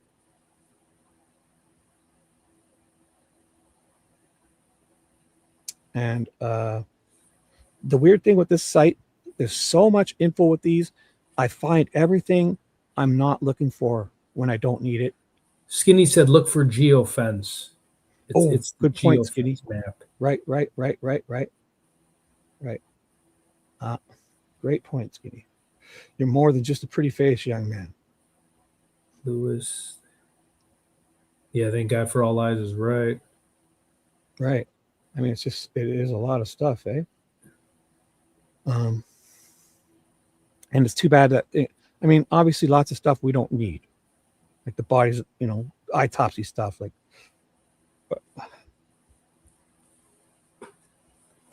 I'm going to be right back. I'm going to grab some more water. Just a second. Yep. No problem. I'm looking for it now. I'll read chat. So what's up, chat? Anything suggestions? Look for the geofence, definitely. Let me read some stuff. Oh, right. That was me. I showed you because we had it in Peggy's little presentation of the timeline, Lucy. It was Peggy's presentation of the timeline, but I think she wanted to do other things. I don't know. It's an icon for one of her lives. Is it really? Oh my God. Peggy, send me that photo. You silly. Peggy could send it to me. Can you send me the purple circle, please? I'm messaging her now. Photo? Good point. I can look on her page. That's one of her thumbnails. That would be really neat. Let me see. Skinny just reminded me that Peggy used it as one of her thumbnails, I guess. She's probably running to change it now. I shouldn't have said that out loud. I got to get to her page before I get a screenshot of it. I'm like kidding. She doesn't hate me that much. I don't know. I don't know what the fuck is going on. Let's see here.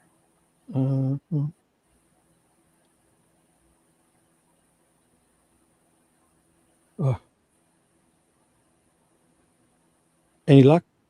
So geofence is digital. Says someone said one of the three phones was Sarah Carbaugh's father. Get out.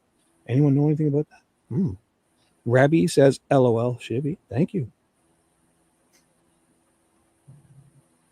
It is wild how I find this website, All Eyes. I find everything when I'm looking for a photo. I find every photo except Who made this? For. That's All Eyes website or GitHub.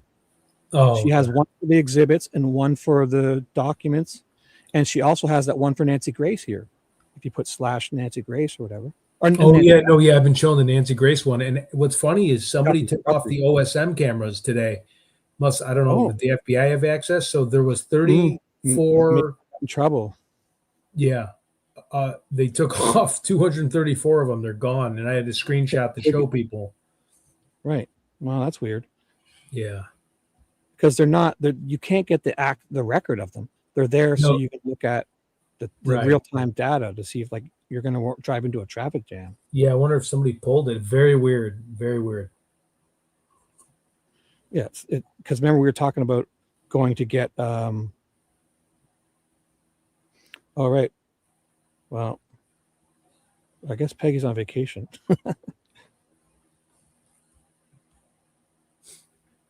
I don't see any thumbnails at all. So I'll find it. No problem. Let me see in the meantime. Let me see. Image file. But we want the document anyway. So we don't need that screenshot. We want that document. So let's find it. It's definitely or if you want to move on, I'll continue looking for it. No, yeah, sure. I'm just looking. I'm scrolling. It's got to be the geofence data or the cell phone geofence. data. Okay, let me look. I'll look too. You see something about a geofence or cell phone, but it could be in any of these. And the people that would be I'm going to search geofence in the drive. Oh, yeah. Just do oh my God, I forgot the Control F. If you do Control F, you could search in each one. Nothing. What? There we go. I'm doing Control F. G-O. No. Actually, it works better in Google for me. I'll try Google. This is wild, eh? Here, I did 3 cell phones. So we have witness plus phone timeline, known exclusions, all exhibits, top 20, state dream. Oh, shit. This is like my shit. What the? Hold on. Some of my work stuff. Look for geofence. That would be your... I know. This I did. It said it wasn't... here, let me see. Fog reveal. Fog reveal was the other one. Fog reveal. Okay, or Google data. Geofence. Maybe geofence is... Okay, fog reveal. Yeah, something. Unless I'm in my own drive now. Wait. You know what? I think I'm in my drive. Wait. No, you're in the right spot. Because now in that section, see, you're in all pre-trial exhibits. There's about 5 different ones that have their own section. So that's all so that's everything there. So it's probably good. See what I'm saying? Like if you go to the white part and scroll down, you'll get to the there's 43 pages of pretrial. Then there's like 9 exhibits with 6 pages. Then there's the Frank's motion exhibits. There's 2 pages. Then there's the state trial exhibits. So that's 32 pages. So I'll search the state's trial. You search either the defense or pretrial areas. Okay. Because the state has lots of this stuff too. The state is probably the one who puts this out because that's the official documents, right? Yeah. So, wait, let me get this out of here. Hold on 1 second. The state must have put this out.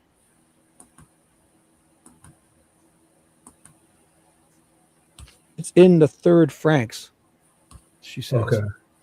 It's in the 3rd Franks. So it would be in the Franks exhibits. I should thank her. Thank you, young lady. Oh, she sent me a link or something. Frank's memo exhibits. Or she sent me a photo of something. Richard Allen's 3rd Franks notice and request. Oh, she sent me the document. Is this it? Or just a screenshot? So we look for the 3rd. Oh, so I've got a photo of the perimeter.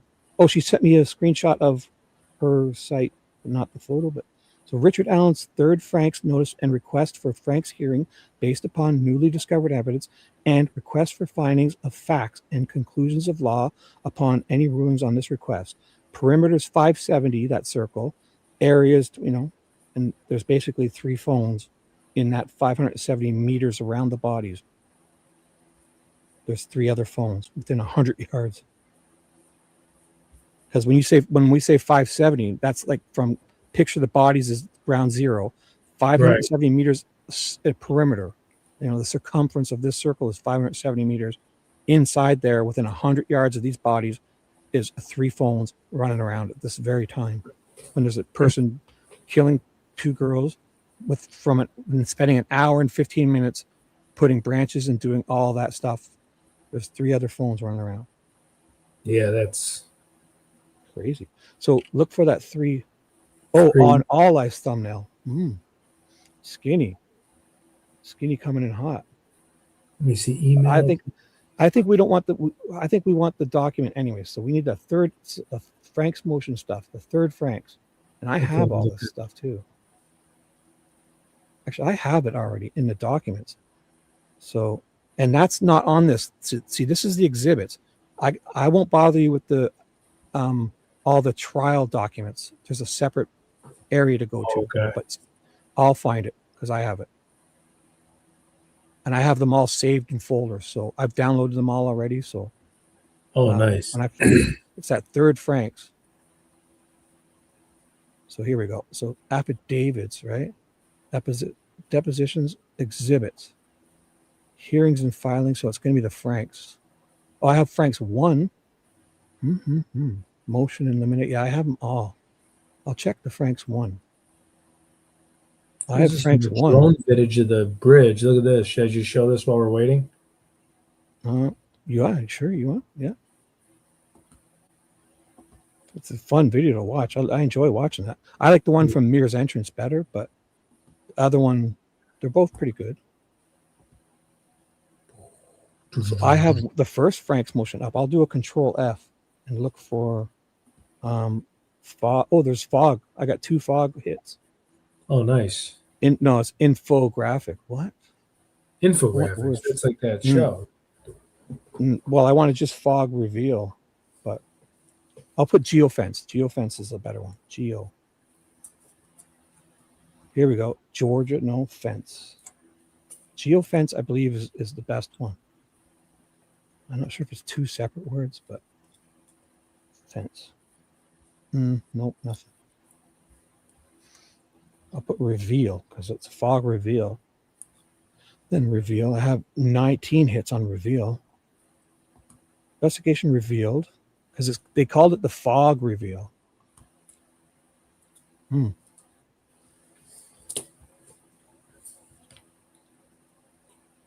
No.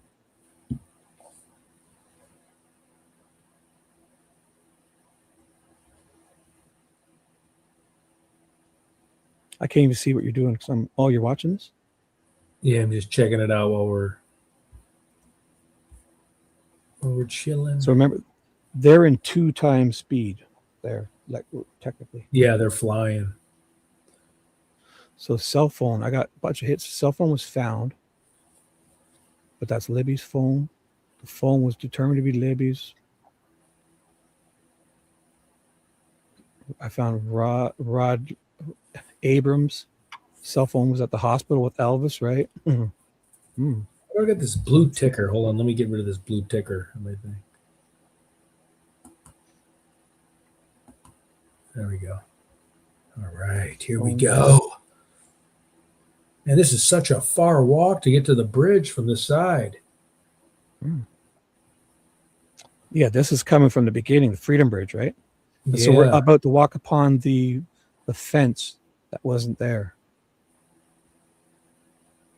Yeah, this is maybe a fence on the right here. Lucy Morningstar said Shibby FFS. I added a link. Okay. Acrobat. I'll check it out. I'll check it out right now, young lady. Thank you. I'm on it. I'm on it. I see it in my chat. Thank you. Thank you. And oh my gosh. Let me see. Oh, is this Frank's 3? I have it. I have it. I'll put this. Oh my God. What is all this? Is this kind of a peaceful little walk here. Look how deep it on the right side. Oh my God. Lucy, where is this? This is adobe.com. Comment to invite. Can I share this with Ted? It's in the Carroll County. And it's all underlined and stuff. So this is Frank's 2 was filed. So yeah, this would be the Frank's 3. Richard Allen's 3rd Frank's notice. So I'll put the link for Ted, okay? And I have it. So should I open it up or should we? No, it's if we're looking for it's Frank's 3. If we're looking for what you're looking for, it's in this one, Peggy says. Okay. And Lucy. So I just sent it to you. It's a okay. Basically a PDF. All right. So I'm going to open it up in Google instead of this. Do you want me to open it up or you? I'm looking right now. You're doing it, right? I have it. I have it on my screen if you want. Okay, after you cool. do that, wait. Let me just wait. I'll share mine just after because I see lots of other stuff like guests and stuff. Somehow I want to download this document. Okay. And because This really takes this long to get to the bridge? It's crazy. I found it. I got to install the app. No, I want to download this. How do I download this? Skip the tour. I'm on some Adobe site. I just want this document. I don't want this Adobe site. It's got well, it's not bad actually. I got rid of it, so I can share my screen anytime you want. And when you're done doing that, do you want me to speed it up when we get to the bridge? Anything you want, it's fine with me. I love this stuff. I love it. Yeah, me too. Whatever you want to do is what I want to do. So I've shared.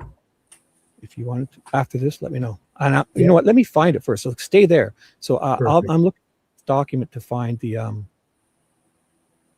cell phone because it's like 100 and something pages or something. So I don't know how to use this. I need to get this downloaded so I can open it up in regular Google. How the fuck do I save this? Edit. Like this is the Adobe Acrobat one is a better site. So I know. I was thinking about getting Adobe Acrobat X because then you could draw you can integrate it with Google Earth and you could do lines and show cars and people walking. Like you can make your own little thing, interactive murder scene. Copy link, but I want to download this PDF somehow. For some reason, I should be able to do it. It's available. It should be, for fuck's sakes. I add a link. I see it, Lucy. I'm there, but I'm not sharing my screen. Ted is. So give me a second. It's like I want to download it and just open it up in Google Docs. Every time I open it in Google's, I get this Adobe site, and it's the document I want. I just don't want it in this. This Adobe is way too complicated. I mean, it's great. It's probably download. I found it. I'll download it in PDF. I've got it. Here we go. Downloading it. And I'll put it in Ted's folder. I have a folder just for Ted. Oh, wow. Nice. Ted's own folder. I can't find it. Delphi. Here we go. Damn it. Ted today. I'll make a fresh folder in that folder. There we go. I've got it. And I'm going to open it up. And we're going to wow the world. It is here we go. It is pretty neat, folks. Is this the remodeled Mononai Bridge right here without the guardrail? That's the new one. Yeah. No, well, they're going to fly right over. They're going to fly right over where you would remember where Peggy Noe wants me to jump over it, right, with him? Yes. Yeah.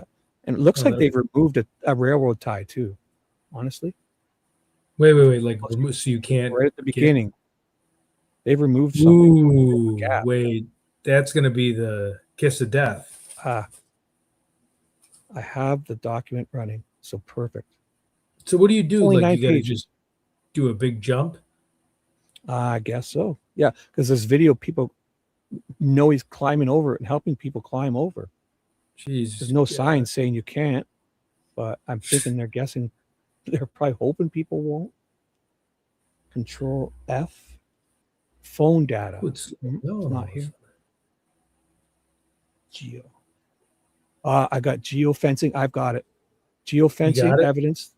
I'm close. I've got 8 hits on geo, and the first one says geofencing evidence. Jerry Holman. So I'm there. I'll let you know. Okay. I've got it. It's page 2. Specifically, the defense received certain geofencing evidence that at least 3 persons were in or around the crime scene at a time while the murders were taking place, according to law enforcement timelines, and none of the owners of the phones have any connection to Richard Allen.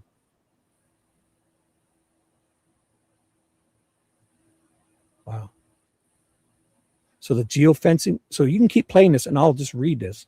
Okay. It says the geofencing evidence would provide evidence of any of the following scenarios. A, this is that one she had where they make a ridiculous thing and then the last one is what they think it is. So here's the 3 scenarios the defense says of these 3 phones within 100 yards of the bodies. A, those persons were walking with the phones are witnesses that would have observed the murders as they were taking place, and none of them have identified Richard Allen. Or B, those persons walking with the phones were witnesses who observed nothing as the murders did not take place. That's the one I like. So there were 3 people there, and the reason you don't hear from them is because nothing happened at that time, the state's alleging. That's what the defense has claimed. B, on February 13th, but the victims were taken to the crime scene afterwards. Or C, those persons walking with the phones were participants in the murders. Weird. Huh. So here, let me, do you have that, the one I put in chat? Yep, Yeah. I can get it. So when you go to that one, if you click on the edit, you can save it as a PDF document. There's an edit and save it, because that Adobe site is complicated. So if you edit and save that as a PDF document, okay. Share my screen, because I'm reading it literally on the screen, and I have my screen share. Do you want me to save this as a PDF or no? It's up to you. Yeah, because if you want this is what we're looking for. So you might as well save it, because this is you. And if you open it in Google, it's much easier to navigate. Like the Adobe one is really neat, but there's almost too much. It's like for experienced people, and I don't have time. Yeah, just I have to like sign up. Should I print a PDF? Maybe try print a PDF. Not to save it. You don't have to. I didn't do anything to save it. Just edit it. Don't click share. Click edit. There's an edit button there. Oh, okay. Edit, and then click download it to save it in the folder where you know. Okay. And then open that up in a Google whatever it is, Google Docs. When I save it to my computer, I open it. It just automatically opens in the Google Chrome browser. It's really simple. It's just a PDF. Mine's trying to bill me $24 a month. Hold on. Did you save it to your computer? I was trying to. Because the Adobe one, I mean. There. Wait. Save. Hold on. Let me just find where the save button is. Copy link. Download this file. I don't know if you download, because when I did that, I think it wants you to sign up. So I hit the edit and find save. Oh, okay. Hold on. Better. Edit.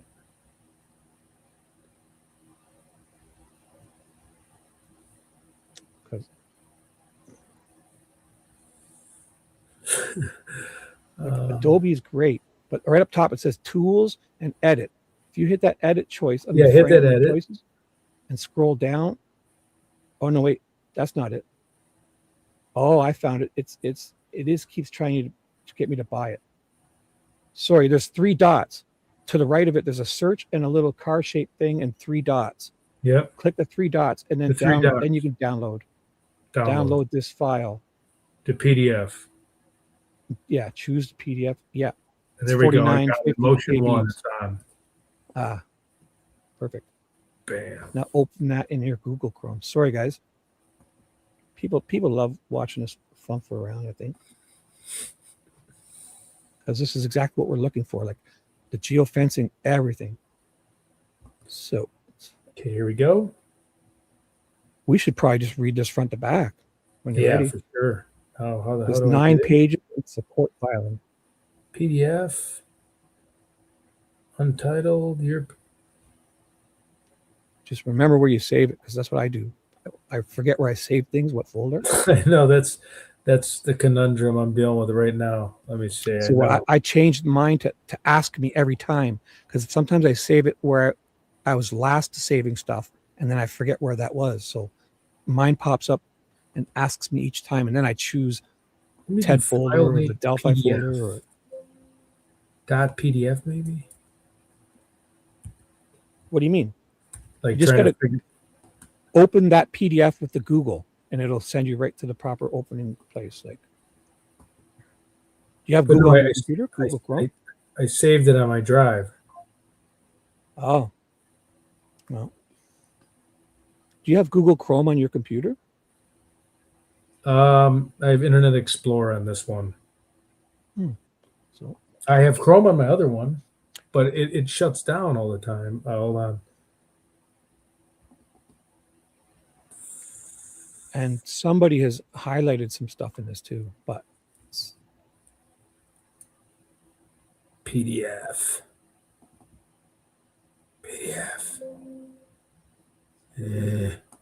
So basically, the title of this is Richard Allen's Third Franks Notice and Request for Franks Hearing based upon newly discovered evidence and request for findings of facts and conclusions of law upon any ruling on this request. From Right there. Is this it? That's it. That is bingo. exactly it. I just read that big title. So look at the dates up top, 3/13/2024. So this is like February 13th of 2024. And if you scroll down, now I did an F search, and it's number 9 is where that, go down to number 9, those 3 points. Yeah. Or you're showing my screen. That's what you're doing. You put my screen share up. Yeah. Yeah. So do you want to keep, I didn't even know. So we're on my screen. Do you want to put yours up or want this? No, because I can't find it. Okay. So now what do you want to do? Look through it or just read it? Like, just tell me if I can zoom it in a bit so you can see better. No, I see good. Can everybody see? I'll zoom it in just like that. So because I'm watching it on StreamYard, whatever I do. So if you want to read the whole document, it's 9 pages. Yep. It's mostly about the first bit is all about like the geofencing stuff starts around number 9 or 8. Okay. This is about the 3 persons, that we're Yeah. This is key. But so is it that you want to focus on, or do you want to start from 1? I'd focus on the geofencing, I think, because the rest is just all them being shady. How about I do the F search and I'll search geo, because a bunch came up. So look at 8 things come up for geo. And the first one starts on number 5. So I have it on screen if you I can zoom in a bit. So I'll zoom in a bit. No, actually I'll go zoom out. There. So it's number 5. The first one talks about the geofencing. So I can read or you can read. Sure. Whatever you want to do, it doesn't matter to me. I can read. Number 5.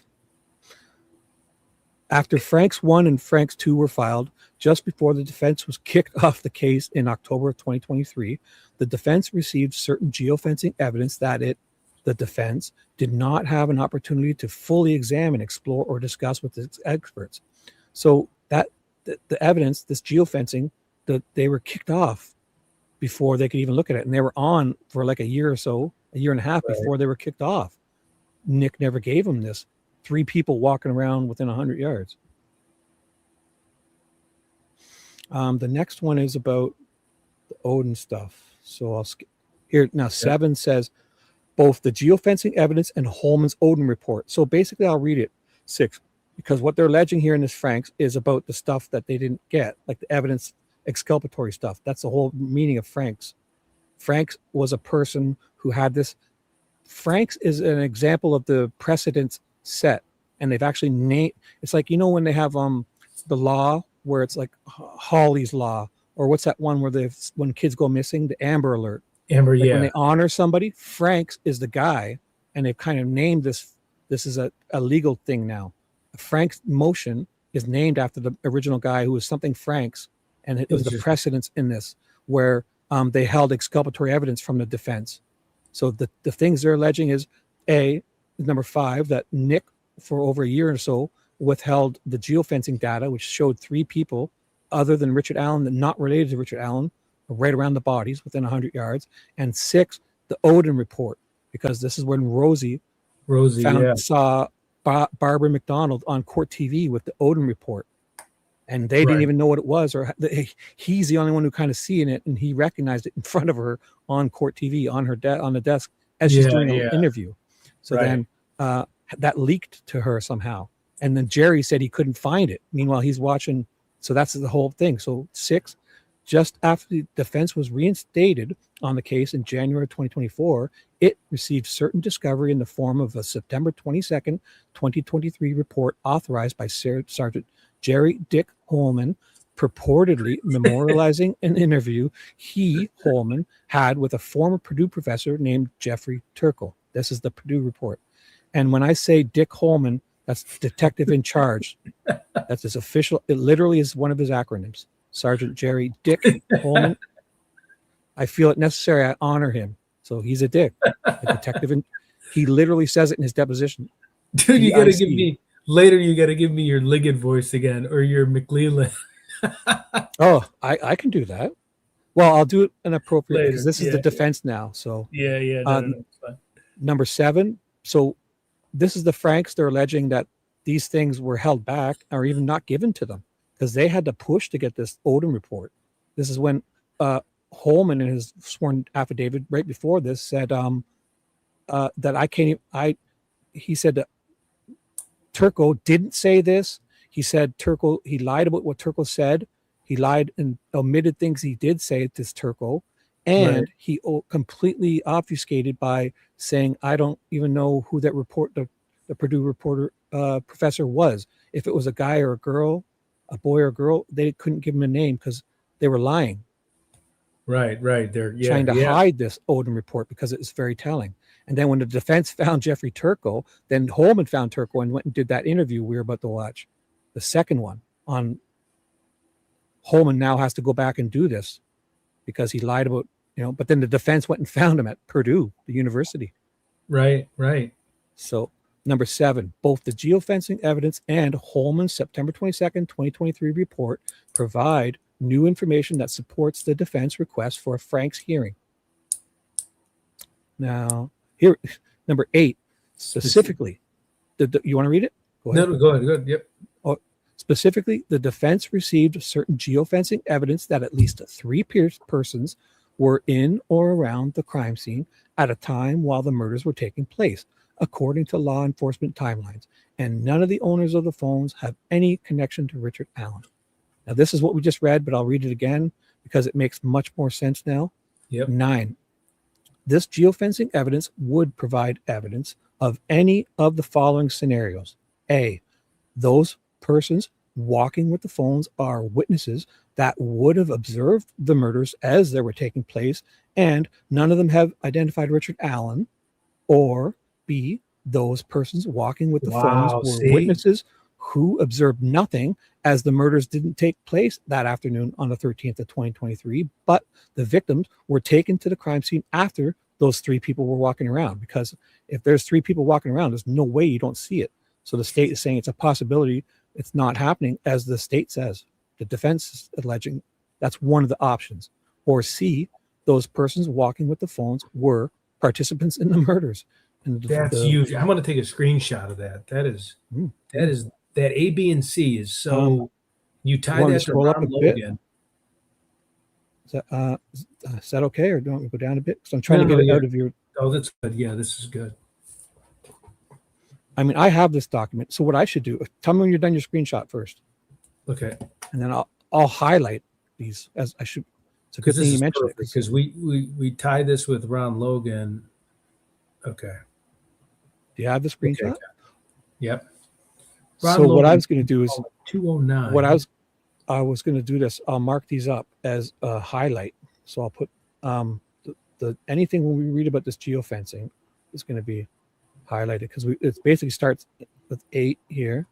Yeah. And look at 7 is the geofencing. This one was the Odom report, but this one was also the geofencing. I basically started here when I did the search, right? That's when because basically this is about them not giving them. Look at they didn't give the Franks is about evidence that the state withheld, which would be extremely exculpatory evidence, not just evidence. Evidence is they were on the case for over a year and a half or 2 before they got kicked off by Judge Gull. They hadn't seen this, and Nick had it, and Jerry lied about it. Jerry lied about the Odom report, and Nick had this stuff. Crazy, eh? Yeah, it's just so. This is like the most corrupt thing I've ever. It is wild. It is fucking wild, eh? So I'll just highlight these, and I'll get rid of this again. Something's wrong. Highlight. For some reason, my highlight's not working. Let me try that again. Highlight yellow. Usually works pretty good. There we go. This. So here's the 3 points. And now we're going to read 10. So I'll get rid of this here. 10.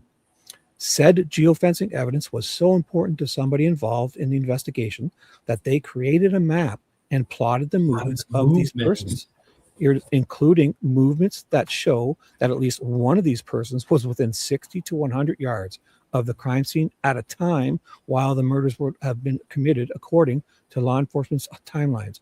The phones, once again, had no connection to Richard Allen. So basically, one person was really close, and the other two were close. Yeah. So I'll highlight that part because that's obviously important. This one is good here somewhere. My highlight is acting wonky for some reason. Fuck it. Furthermore, number 11. Furthermore, the map shows that the other two phones and the persons carrying those phones were in and around the crime scene between 12:39 p.m. and 5:49 p.m. on February 13th. Jeez. So they go missing, they say at 2:13, right? There's three people, and there's at 5:49, the cops show up at 5:30, and at 5:49, like people are down there in that geofence. Because basically at 5:49, that Deputy Mitch Catrone and Mike Patty is all standing there. Mitch Catrone is banging on Weber's door around this time. We're looking under the bridge for these girls.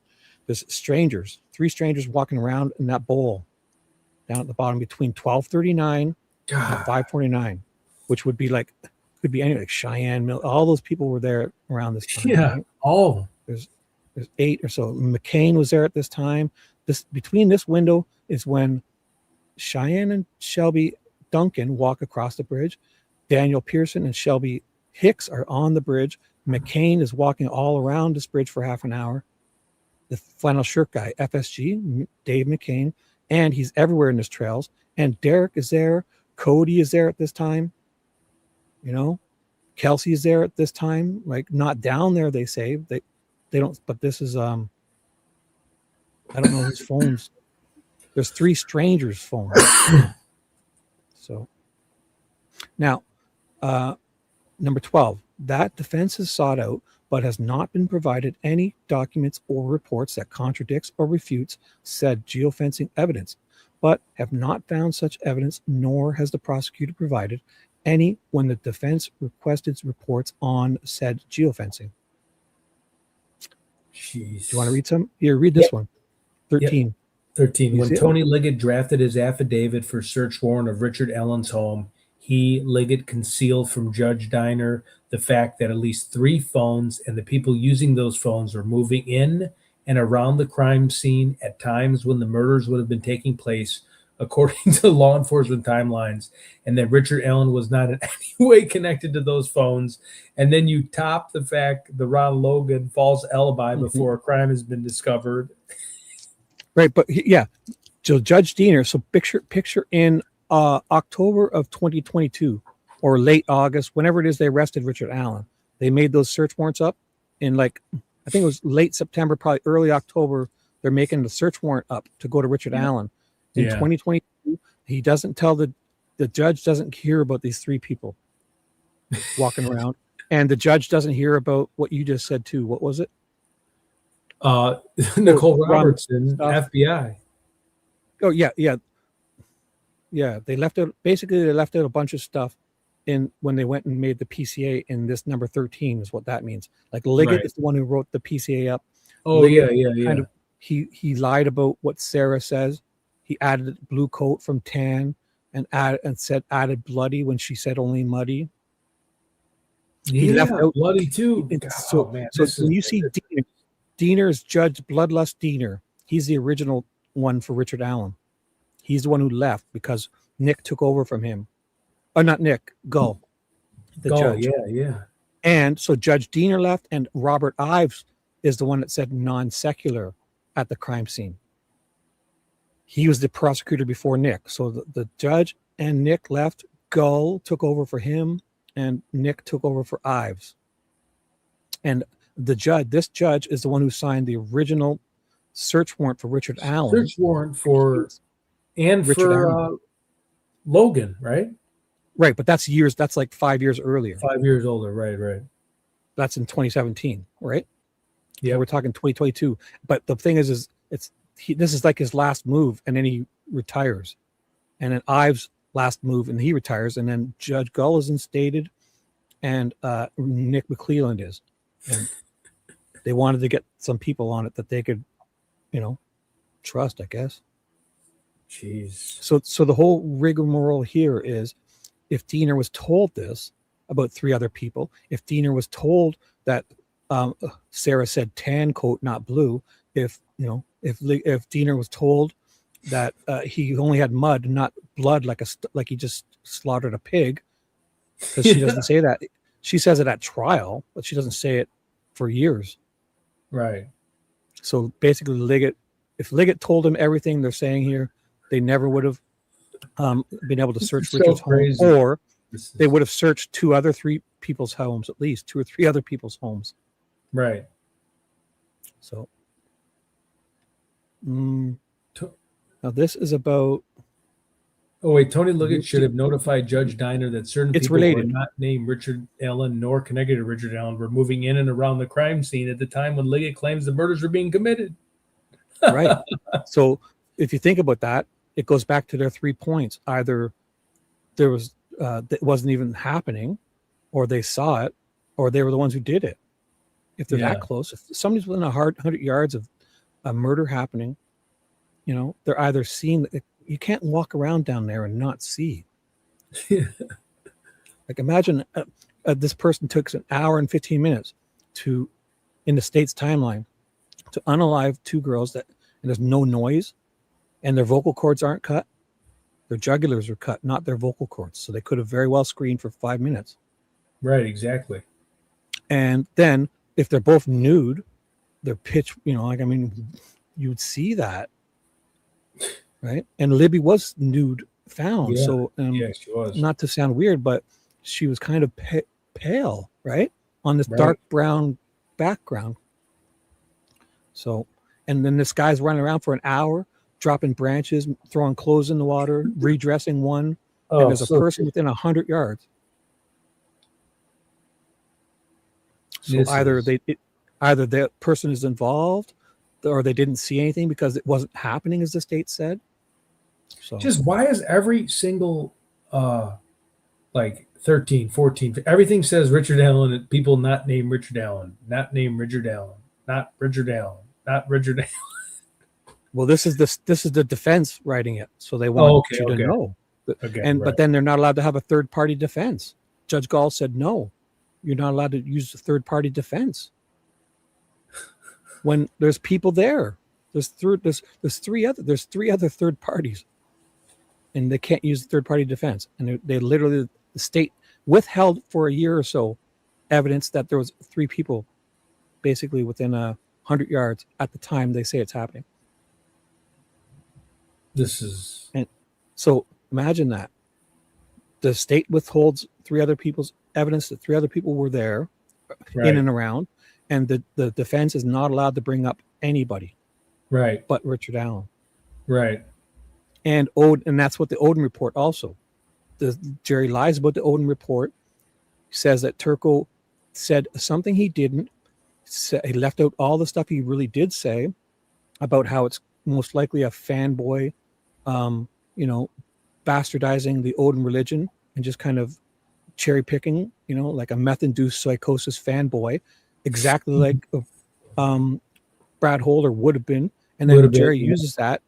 Yeah. So Jerry lies about he doesn't know if it was a man or a woman who said that, and then he clears Brad Holder after doing that. The first time he cleared Brad Holder was after he got this report saying Brad Holder is the exact type of suspect that would possibly do this. Brad Holder is linked, and he had the tattoo on his hand that looked like Abby's sticks. He makes ceremonial knives. He walks through the forest listening for the branches. He makes runes. He listens to Odin to talk to him through tree branches. He makes runes. He's all about this Odin stuff. And then Holman goes and clears him. And it only made sense is because he lied about what Turco said. Therefore, Holder doesn't look like a suspect. But if he told the truth about what Turco said, Brad Holder's the exact type of suspect he's describing. And do we have because I think we can play it because it's Court TV. I could play it on mine without. I don't know about Court TV. I don't think so. It's up to you. Oh, okay. Do we have the Barbara Court McDonald? TV is different. No, not Court TV. I think local news when Barbara McDonald starts telling about her month she spent with Ron Logan and how he kept talking about the animals and stuff. I can go through. Sometimes if you get me a link. Yeah, here. Because I have my YouTube up. Want me to search it? Yeah. I'll just search Barbara McDonald. Yeah, let me go. I think you can go through. If you go through X, you won't get copyrighted. 1 second. Well, if it's on the news, it's okay. Yeah, I'll put Barbara McDonald and Ron Logan and just see what comes up. Yeah, me too. If I'll it's search on it the on news. Twitter. Barbara McDonald, Ron Logan. Inmate I love that interview. She like craps her pants when she's like. So this is CBS 4 Indy, but this was about inmates. This is about Reese. Wait, Barbara McDonald has the bullet theory wrong. Wait, hold on. What is this? Oh, this is just podcast people. Wait, Ann Piccolo. Here, look at this guy. Who's he? Ted investigates. Up and coming star. Here's our interview. And I'm going to bookmark this. I'm going to say I just got to save this. I'm going to download this and put it in your folder. So I know you love this. Later on, I'm going to come back and download this. That was a crazy one. I was screaming fucking at amazing. The camera. I don't even know what I was doing. And the red Jeep. Remember the red Jeep? We've got it. Here comes the red Jeep. The red Jeep. We were looking for that red Jeep.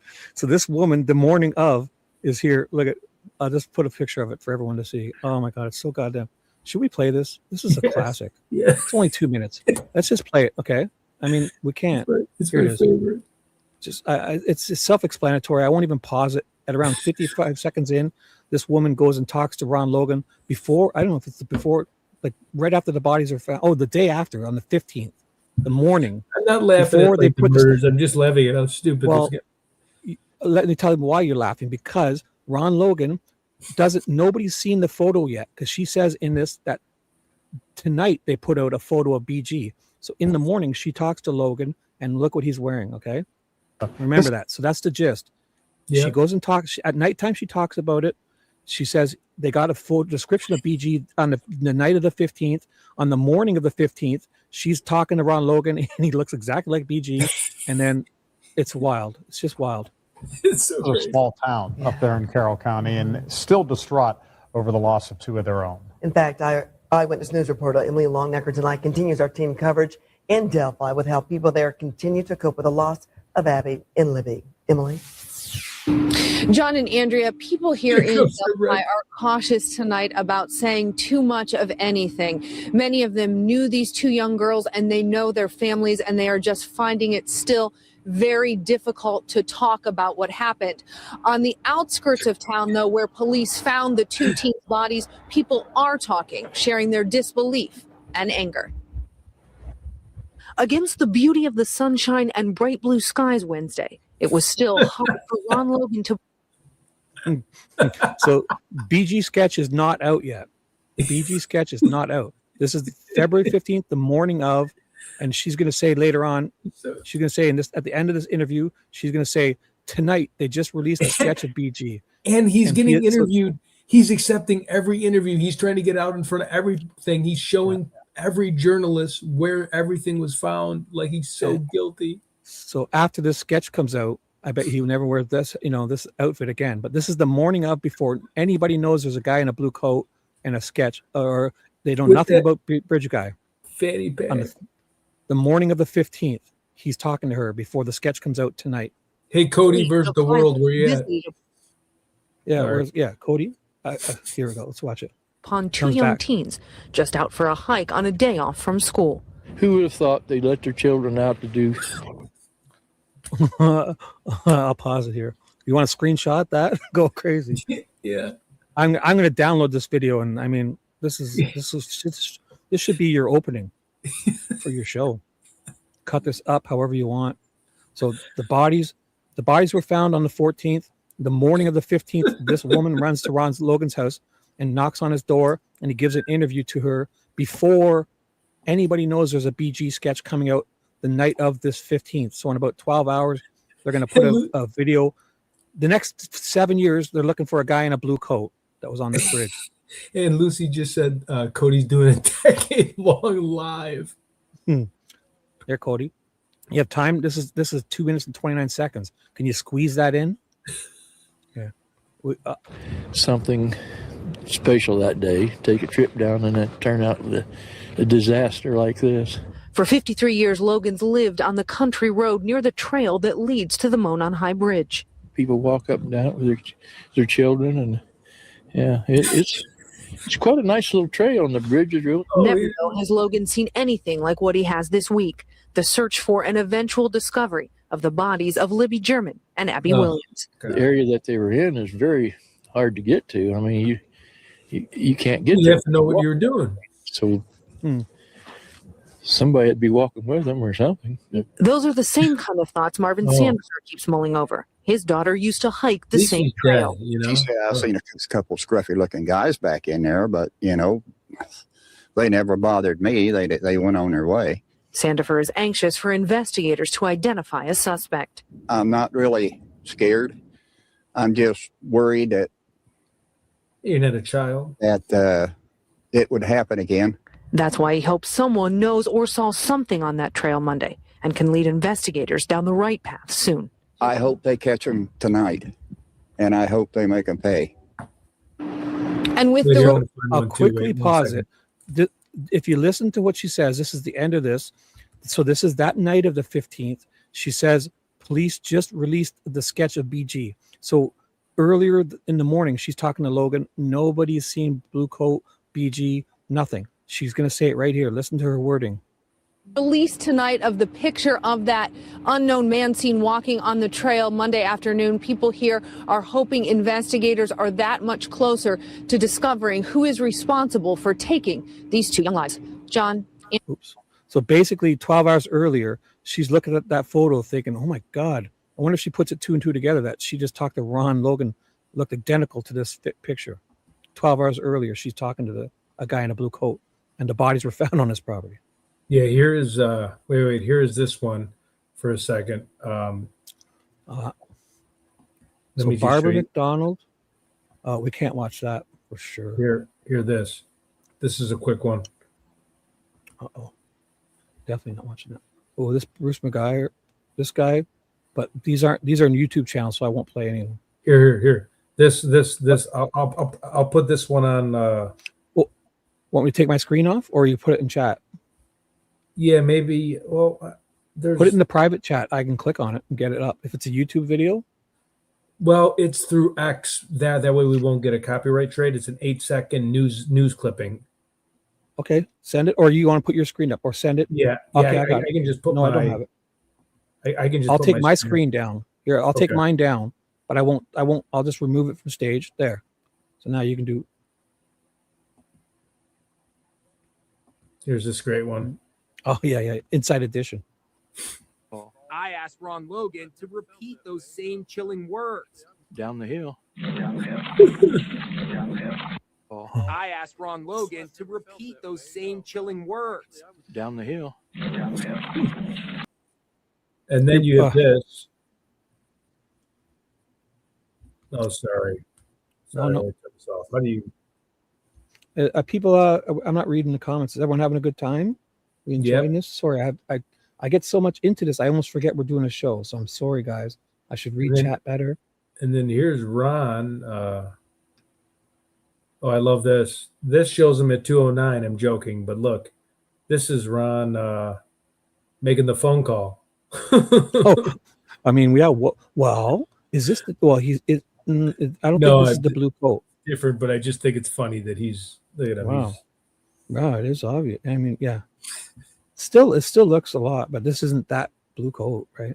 No, it's not the blue coat. I just find it funny, with his phone. Like he's got his phone out, 2:09. He's doing his thing. Here, let me see if I can find some other stuff. If you wanted to troll people, you can put a caption 2:09 and put the date February 13th. But that, I mean, we don't want to think too much of a mockery. But again, the state has done this. The state is the one that's made a mockery of this. Yeah. So here's that we were talking about. I'm showing it on my screen. He's let's wearing. It's. Oh yeah. Put mine up. Put mine up Okay. on stage. I'll play that. This is basically what you're showing. I'll right click it so I can save it. Looks like it, and before it starts, I'll pause it and tell you the date. Give it a second. The day since there, I paused. It is from WTHR 9 years ago, February 16th. So the next day after that other one on the 15th. So now they have BG sketch, and then he shows up in a different coat. Police made this tragic discovery. The Delphi community has been coming to terms, I should say, with a painful reality. Eyewitness News reporter David McAnally went back to the scene of the crime today, where neighbors still don't understand how this could happen to two young girls. Dave? As police continue a very methodical investigation here, going down every road. Super methodical. Clues. Some folks who live near the crime scene, they fear that their road will never be the same. The crime scene Thursday. A police property owner, Ron Logan. Here's Ron getting ahead of it. Getting ahead of it. Would know for something Walking so with every journalist. But now take note, this is the 16th. So on the night of the 15th, we now know about a blue coat. We know about what BG looks like. And I'm guessing Ron is never going to wear that blue coat again. I'm not sure. Can't really wrap my emotions around it yet. It's so mind-boggling. I haven't Look at the bruise on his chin, too, or on his cheek. Up and down the hills, across that bank now circled with crime tape, his son grew up playing here. Never. So that was basically the crime scene. I'll work, play it dude. through. I'll play it through, and then we can kind of go through it again. I'll loop it, so when it Yep. restarts, then I'll pause, and we'll play it through, right? You see that little like He comes down here to play. not rosé shit. It's definitely a punch, or someone whacked him, or no. I guess he's too tall for the girls to maybe do like a Superman jump. No. I mean, if you're trying to hold someone from behind, they could swing their arm backward Swing and your hit arm, their elbow, clip you. or- Yeah. Or you're holding two girls, you can get slapped. I mean, it's all good to just think of everything. You know, we're not alleging. We're just saying, Yeah. these are options. Could have happened. The way the state says it, we don't even know if it happened at that time, because if there's three people running around, who's not seeing something, or there's three other people involved, or He's calling Elvis at 209. Elvis, get the fuck behind the trees, dipshit. yeah, picture him down in this area looking up, because you can Yep. see people go See on the this bridge, girls, yeah. calling to the other side to say, hey, be ready, Elvis. or get down, I can see you. Because he's so stupid, Elvis Fields. Or if you, more than likely, it's like, be I'm gonna ready, call- because I'm gonna go on. Not now, but in the next show, I have to call Elvis Fields and ask him if he took a phone call that day from Ron Logan. Hey, I did doubt he'll someone tell you that. call you a jackass and tell you to move a little bit further into the woods because you were exposing yourself? Yeah, exposing yourself. He- Sorry. Literally. But also think of this. So let's picture it being a professional operation, and he's calling and saying, listen, I'm about to go on the bridge, so you be ready. If it's 2:07, they'll be there in 5 minutes. It's 2:13, right? Or 6 Yeah. minutes. So be ready, and take him 5 minutes to walk from here up to that north side and get on where the girls get on, because he's on the north side, and the other person is on the south side. You get what I'm saying? So Right, from right. here, you could walk up the hill to the and get on the bridge where they get on and trap them. Right. So if you're calling, it's 209, saying, look, I see they're getting on now. He could be even closer up there. And then he would just walk on the bridge and tell this guy behind to listen, we're coming that way. Be ready. And that's when they filmed allegedly at 213. So Yeah, and I can hear his voice go, yep, they're right over there. Okay. be ready. We're coming. Here we go. I'll play it. He and his friends grieve for the victims, Liberty German and Abigail Williams, Rest both in peace. 13. That's why we come back. He goes, I want to show you what it looks like. You couldn't carry someone up and down these hills, or it's hard to walk by yourself. We've been able to identify almost everybody else that's been on that trail, and this gentleman has not been identified. Did you hear that wording there? Fire this guy. This guy is worthless. He said we've been able to identify almost everyone else. And I said I wasn't going to pause it, but look at me. It's impossible, right? But I can tell you what this guy also says in the news. He says that when the cops got there, they were pissing and spitting and throwing cigarette butts all over the crime scene. Why He does says this that, cop team? This cop unfortunately. team reminds me of the movie Caddyshack while they're trying to get the gopher, and they can't get it the whole movie. I don't know. I shouldn't like make a Yeah. mockumentary over it, but No, just, like, no. just I mean, stupid. it's not a mockery of the girls. It's how does, like, to be honest, if it was my family, even if I thought that Richard Allen did it, I would still be questioning some of the things that these guys did, and they didn't. They glazed their ass the whole time. At trial, we heard their victim statements. Nick, Jerry, everyone was a hero. Mullins lost 70 hours of interviews of the first people interviewed.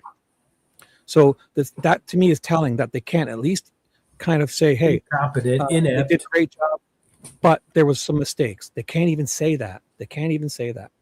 Oh, the mistakes were just, I mean, it's like. And we want to know what he. Oh, sorry. Oh, good stop. I Well, accidentally the stopped. fanny pack, that's where he keeps his gun. They always said he would. You know, that fanny pack is a great thing. If you go on vacation, I do love it. Having one, because I mean, if you got all your stuff in there as a man, you have a wallet. You know, well, I mean, I'm talking when you go on vacation with your family and stuff. They go to Florida. Yeah. Like if you keep everything, and I like them. I mean, I think they should come back, because I wore one when I went to work, and I could have like a little man purse. You can have everything in there, right? Yeah. Wallet, you know, just your phone, is everything. So And these they're guys really are great. meth heads. Like these guys are all methed up. They're turned on. They're on meth. You know, they're on a sexual stimulant. Yeah, I guess it would make some whatever. You know what I mean? A little bit more like. Is it aphrodisiac, or they got energy, right? Yeah, you're probably getting more blood flow and everything. No, yeah. for sure. Yeah, I mean, yeah. Here we go. He saw what he might have seen on the trail. Did he see somebody else that maybe some of the others didn't see? The sheriff's department says the trail photos of a man released Wednesday have brought in about 200 tips, and they're checking every one of them, they say. Police want to talk to the man because he was on the trail about the same time as the victims. I think they feel confident that we're going to get this guy or guys that were involved in this, and I think they're feeling confident that it's going to happen sooner than later. Back at the crime scene, hoping for answers. This place is never going to be the same. It'll never be the same, will it? Yeah. I mean, everybody will be. My They'll son- be very vigilant now, from here on out when they come down here. So I'll pause. It was interesting how that Kim Riley cop said these trail photos, almost like he was going to say trail cam, right? But it came supposedly from Libby's phone. Did you ever hear the one interview where Ron's like walking with the journalist and he goes, "Yeah, they must have went up and down the hill." That was crazy. Let me see if I can find. Oh yeah. That. Oh, you heard Yeah, that one, okay. right? Where he's explaining like what happened to the girls. He's like, "Yeah, they went down the hill." We'll find it. Oh, is that their audio or something's gone? Maybe I paused it. I'll go back a little bit. Must be their audio. All right, that's David McAnally tonight in Delphi. Yeah. Now, here's another look at the man police are so desperate to talk to. Again, they have not said he's a suspect or a person of interest. Just read the FBI report. Investigators believe that he is the only person they haven't identified who was in the area at that time. Now, if You hear that? Police believe he's the only person, but this is in the beginning. So now we know they lied for 5 years because they had 3 people in that geofence. Right. So the wording the cops feed them to say this, you know, like the police believe that's the only person they can't identify.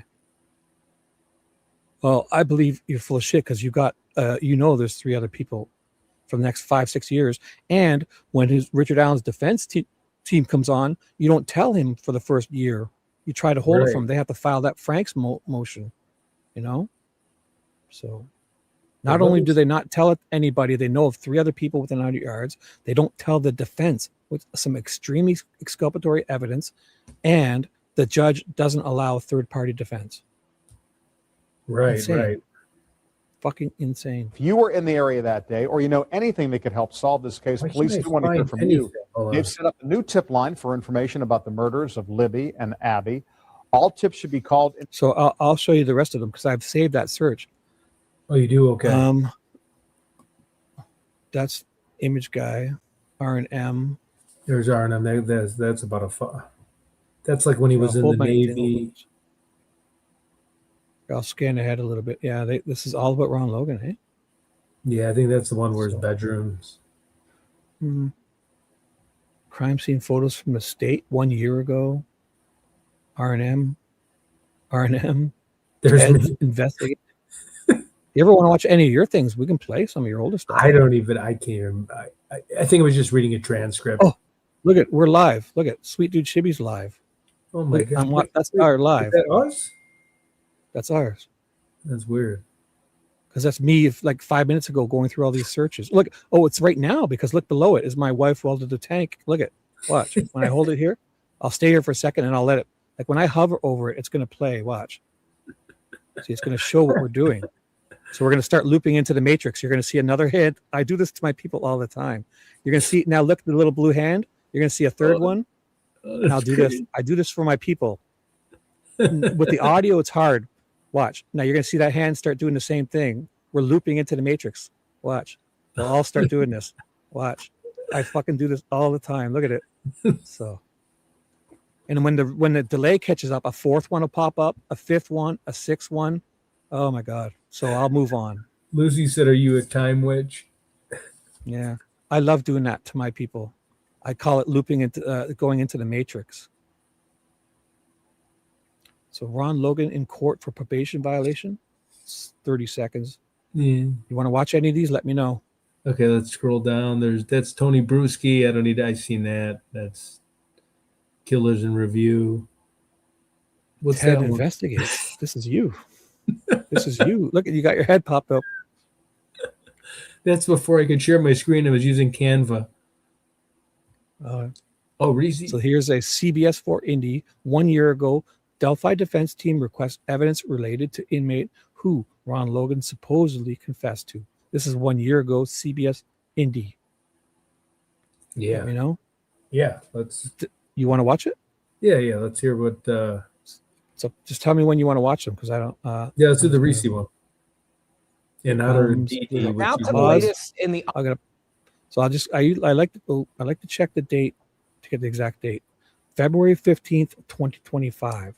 So the trial ended in November of 2024, and he was like right before Christmas they sentenced, or on November 11th they sentenced him, right? Or they convicted him on November 11th and sentenced him on December 22nd, right before Christmas.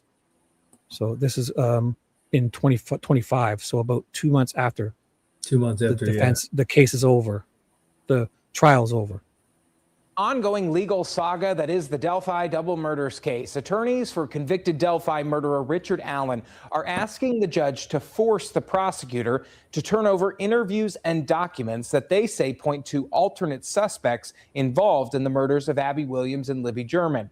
Now they're asking for that evidence to be preserved for now and then eventually turned over as they attempt to try to overturn Allen's guilty verdict. Those records specifically are letters written by this man, inmate Ricky Davis, to prosecutor Nicholas McClellan.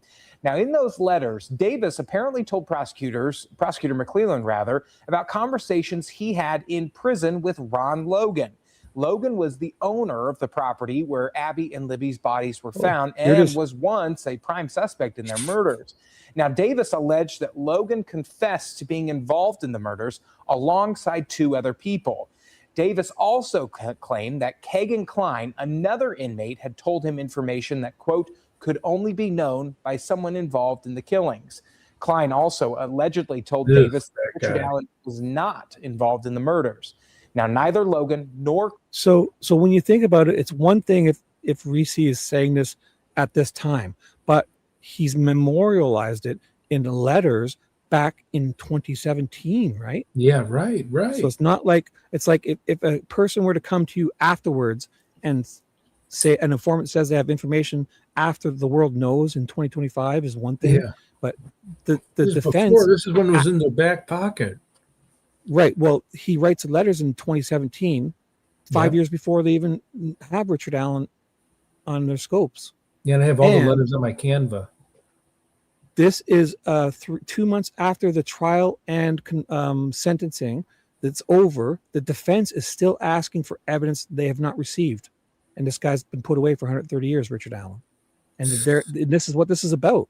They're filing saying we didn't receive some of the stuff that Nick has. Right. And he's convicted. Like, it could be exculpatory for Richard Allen. The trial's over and the defense is still asking for stuff that they have. Right. How's that possible? Here, I'll play it. Klein have identified the third supposed suspect.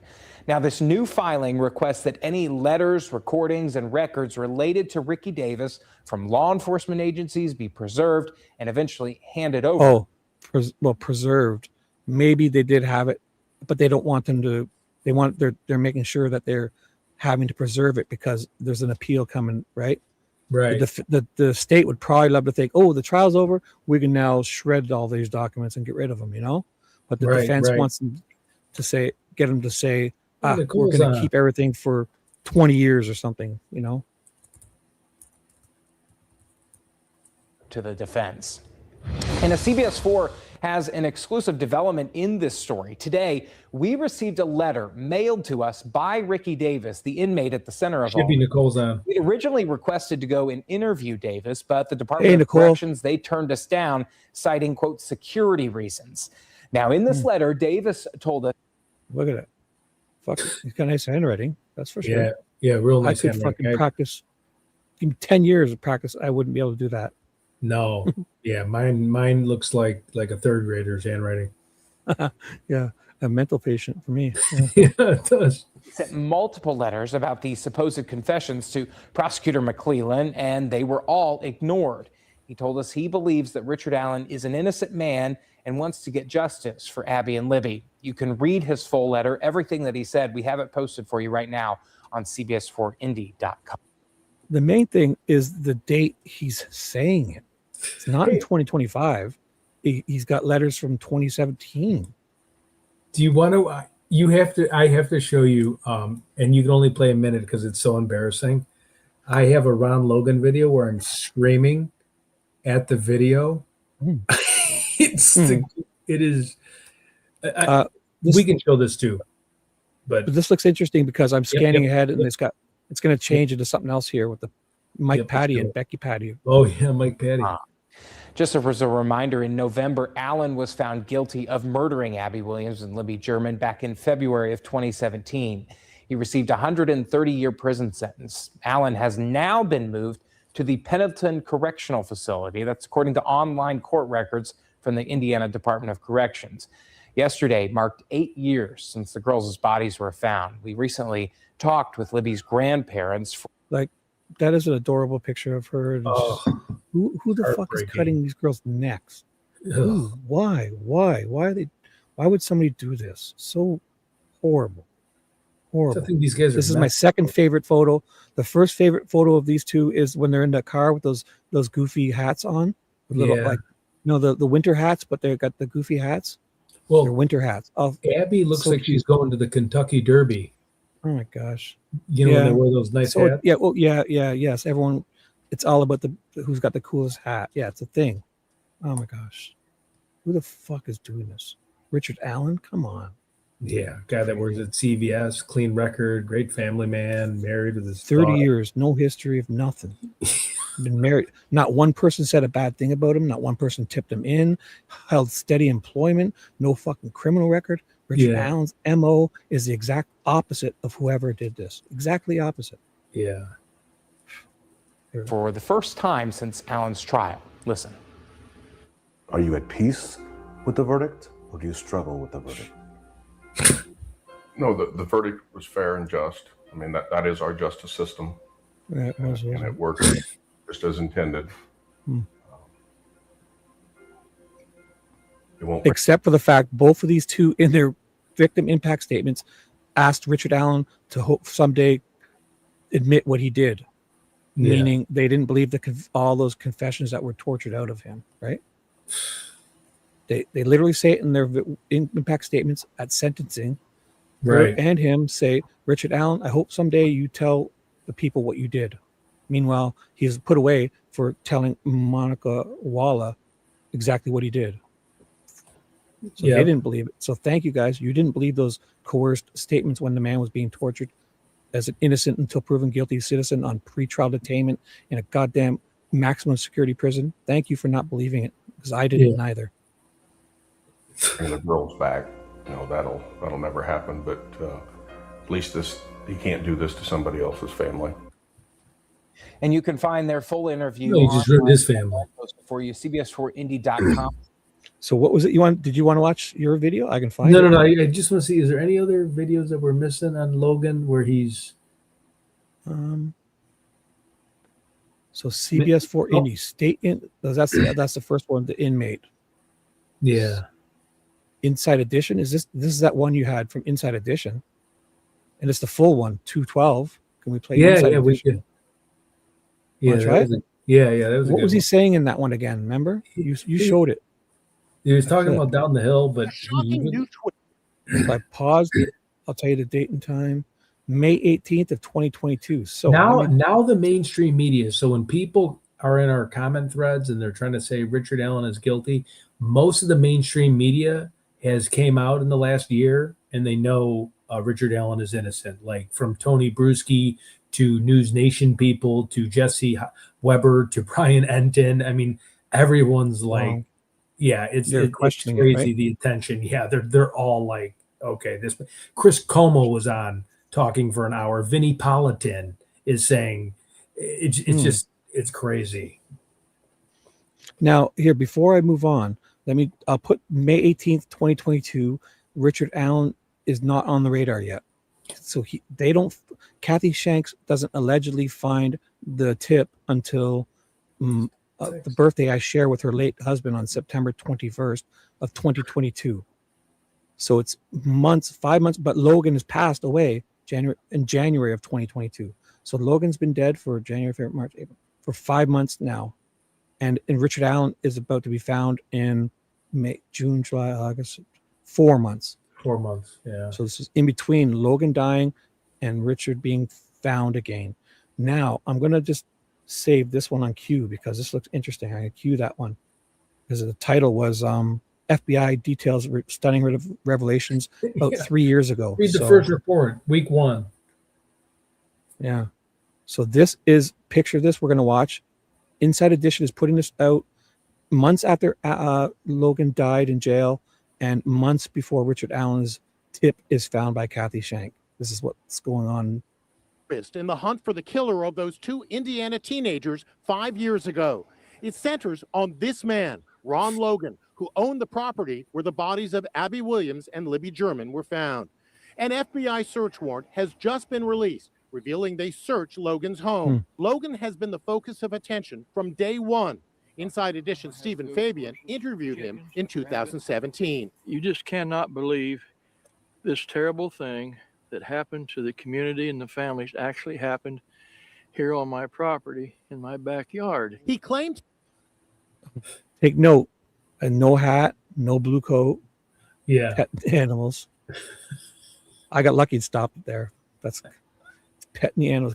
Because he used to say to people, the MO was when people would you want to come pet my animals? Yeah. And Reese said that. Reese said that in one of his letters that Ron told the girls that he asked them to come pet his animals. That's how he lured them in Reese's letter. Yeah. He had an alibi. Go on. And he said that, the Barbara McDowell too. Why don't you come pet my animals? You want to come see the animals? Come see my bunnies. Thump. Yeah. Buying tropical fish 20 miles away. See, I was not home during the time that all this was happening. I was in Lafayette. And I didn't get home till approximately 6:30 in the evening. And then the neighbor stopped to ask for permission to look back here for the girls. Liberty German shot this chilling killer approaching the girls on a hiking trail. And she. So anytime I'm playing these, let me know if you want to pause or I'll keep playing it. Because if you ever want to pause, let me know. Okay. Yep. To talk about something. Yep. I mean, look at his hips curving. Identical. Oh, I could also turn the volume a bit down, so if you want to talk over it, it should sound okay. Sure. But we can still hear it.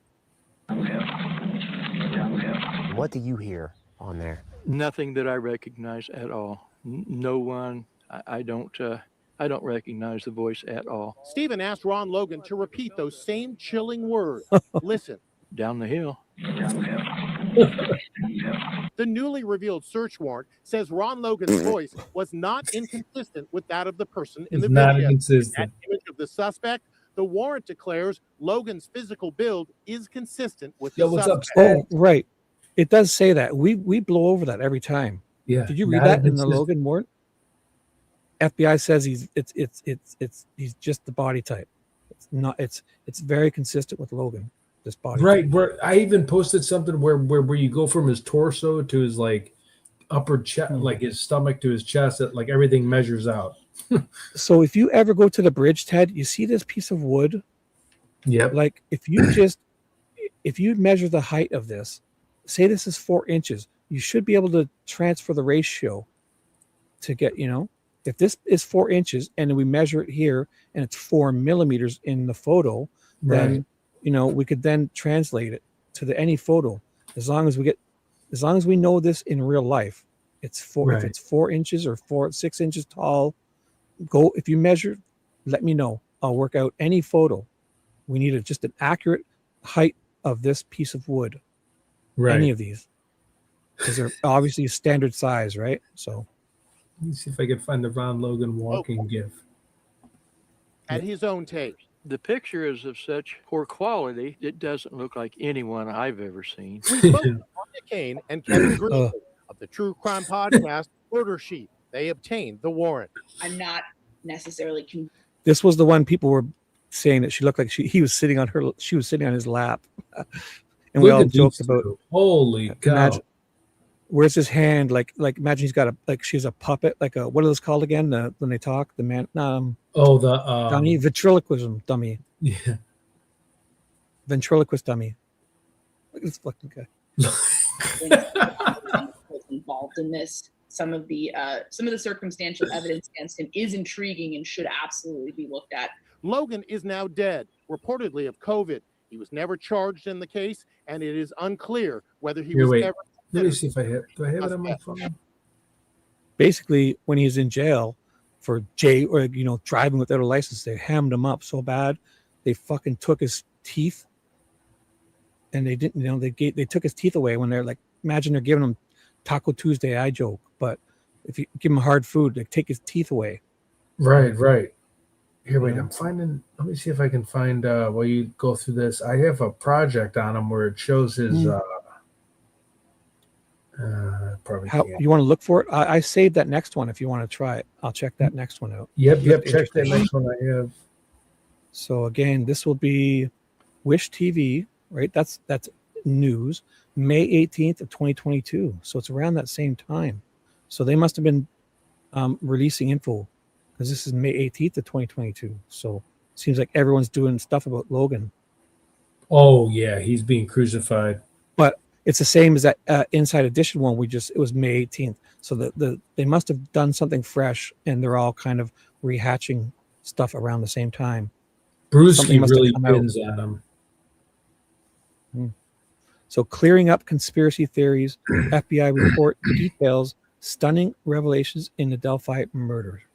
8 at 5 starts now. We begin at 5 o'clock with IT-Mate and the stunning new revelations in the Delphi murders. IT-Mate broke the news about an FBI search warrant and new details about the crime scene and what the killer. Well, this is it. This is when everyone learns that Murder Sheet leaked the thing or something. Oh, yeah, they had the leaked thing or something. Sounds like.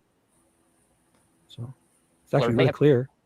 Taken from the property. Tonight, we're piecing together new information about the man targeted in that search warrant, Ronald Logan. I want to bring in IT-Mate's Demi Johnson now, who has been following this story since day one. Demi, this search warrant shows police early on, they had suspicions about Ronald Logan. Yeah, Phil and Alexis, this FBI search warrant is only 9 pages long, but it provides surprising new detail on the crime scene in Carroll County and why investigators began to question the possible role of Ronald Logan, who owned the land where the girls were found. You can see Ronald Logan here on his property in this video shot by Wish TV in 2017, just days after the murders of Abby Williams and Libby German. By that time, the FBI says Logan had already lied to investigators about what he was doing on the day the girls disappeared. Monday afternoon, I was in Lafayette Aquarium World getting a tropical fish aquarium. Wait, I'm find one more photo. Home. That is nice. That is really clear, right? It's what a great picture this is. So if we're ever coming for screenshots, I'm going to save this video. I'm going to send you. I'm getting one screenshot here. I just want to show you this one. This one's crazy. Look at when it leaves. Look how far. I don't know if this is people or a building. Like, look at how well you can see. So imagine a guy running around with a blue coat. You know, like, look how good you can see. That looks like a silo or something way on the other side of the road. And look how crystal clear this is. Oh, he's got his, look at this. He's got a sting around his neck. He's got a bag or something here. He's now, oh my God, he's now wearing his fanny pack on his shoulder. Look at it. It's right there. Something's on. See it? That's a green. Yeah, he's thing. So instead of wearing his, he's now the next day on the, this is him. Wow. Yeah, look at that. 16th. This is the 16th, the day after. Now, the night of, they found out about the rich guy, and he's now wearing his fanny pack on his shoulder and not wearing the blue coat. The next day on the 16th. Crazy. See if I have this other photo. I'm going to just post this once. I probably. Here, I'll play some more and let me know if you. Yep, just keep playing. I'll be. Missing girls, and that's the first time I knew anything about it. So I fooled with my tropical fish the whole time. But you're night, but then they didn't find them until Tuesday. Around noon or 1 or whatever it was. Investigators believe Logan asked his cousin to lie about driving him to an aquarium store in Lafayette on the afternoon of February 13th. Police arrested Logan for violating his probation on charges of DUI and driving on a suspended license. He appeared in court March 13th on the charge. The next day, March 14th, a state police spokesperson tweeted reports connecting Ronald Logan. Wow. You've seen this one right here. This. Well, you want me to take my screen down? Just for 1 second. Yep. So I just remove it from stage. You put it back up when you want. Yours is up. I see it. You've seen that, right? I see it. Oh my gosh, eh? Oh my God. Look at it. It's fucking crazy, eh? Like the legs bent. Like this one's in the one's in the middle. The third from the left and the third from the right. Yeah. See it? Look at those legs. Like if you measure from the foot to the, it's the exact untucked shirt, hands in his pocket, his shoulder, his left shoulder's higher than his right shoulder. Hands in the pocket just like that. Like, wow. So yeah, it's just crazy. But sorry, go ahead. Like the only thing that's turned me off, you have to put mine back up. Oh yeah. The only thing that's turned me off about Ron Logan is just I really believe he would never leave the bodies there. So at the very end, like if he's there or involved, somebody else is doing stuff. I think there's some other meth heads and they're all arguing and they don't. Yeah. I think there's. Or he fell asleep after being up for 2 or 3 days and then like they found him before he can wake up, kind of thing. He just wouldn't. He wouldn't leave him there, right? Like he just wouldn't. Right. He just maybe fell asleep after he was, and forgot and didn't get back to move him or something. He's just because he's too like with feeding horses and like understanding things and going to the transfer station to burn clothes. And being he's savvy. He's street savvy. Nobody would leave bodies there. Nobody, if you did it. Yeah.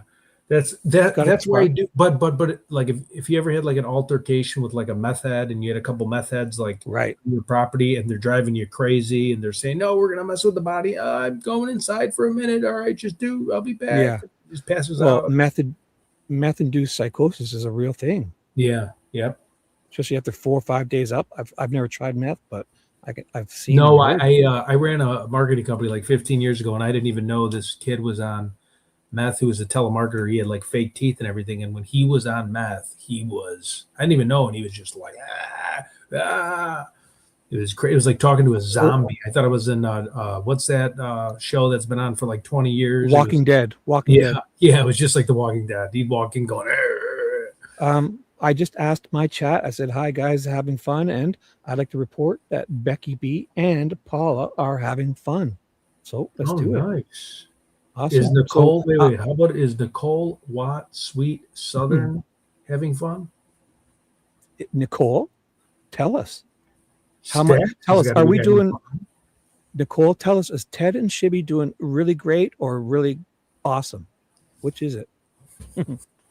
So here, I've paused it here. This is the March 14th, 17. They're tweeted out. ISP's tweeted out. Oh, she said yes. Says She the is. media reports connecting Ron Logan is false. Probation violation, no connection to the murder investigation. 314. This is right when they're doing the PCA. Yeah, that's to even arrest him, and before they're they mentioning. did. Yeah, the probable cause. So when is that probable cause put out? Isn't it this time? Yeah, it was right around that time, and I know it was like 31 days. So the FBI thinks it's Logan, but these guys want everyone to know he's not related. Yeah, they just. The if you FBI. read that PCA, Liggett is changing timestamps from Logan at the dump. Right.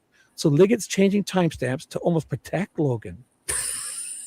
Right? I'm sorry, I should be And they're- laughing, but it's just No. But if you think about it, they're getting out in front of it, saying, "Hey, we think he's nothing to do with it. We've changed the timestamps. He's he told us he was." It's almost like they're protecting him. Oh yeah, yeah. I mean, that's just Like, how could these guys say this? Ron Logan, false.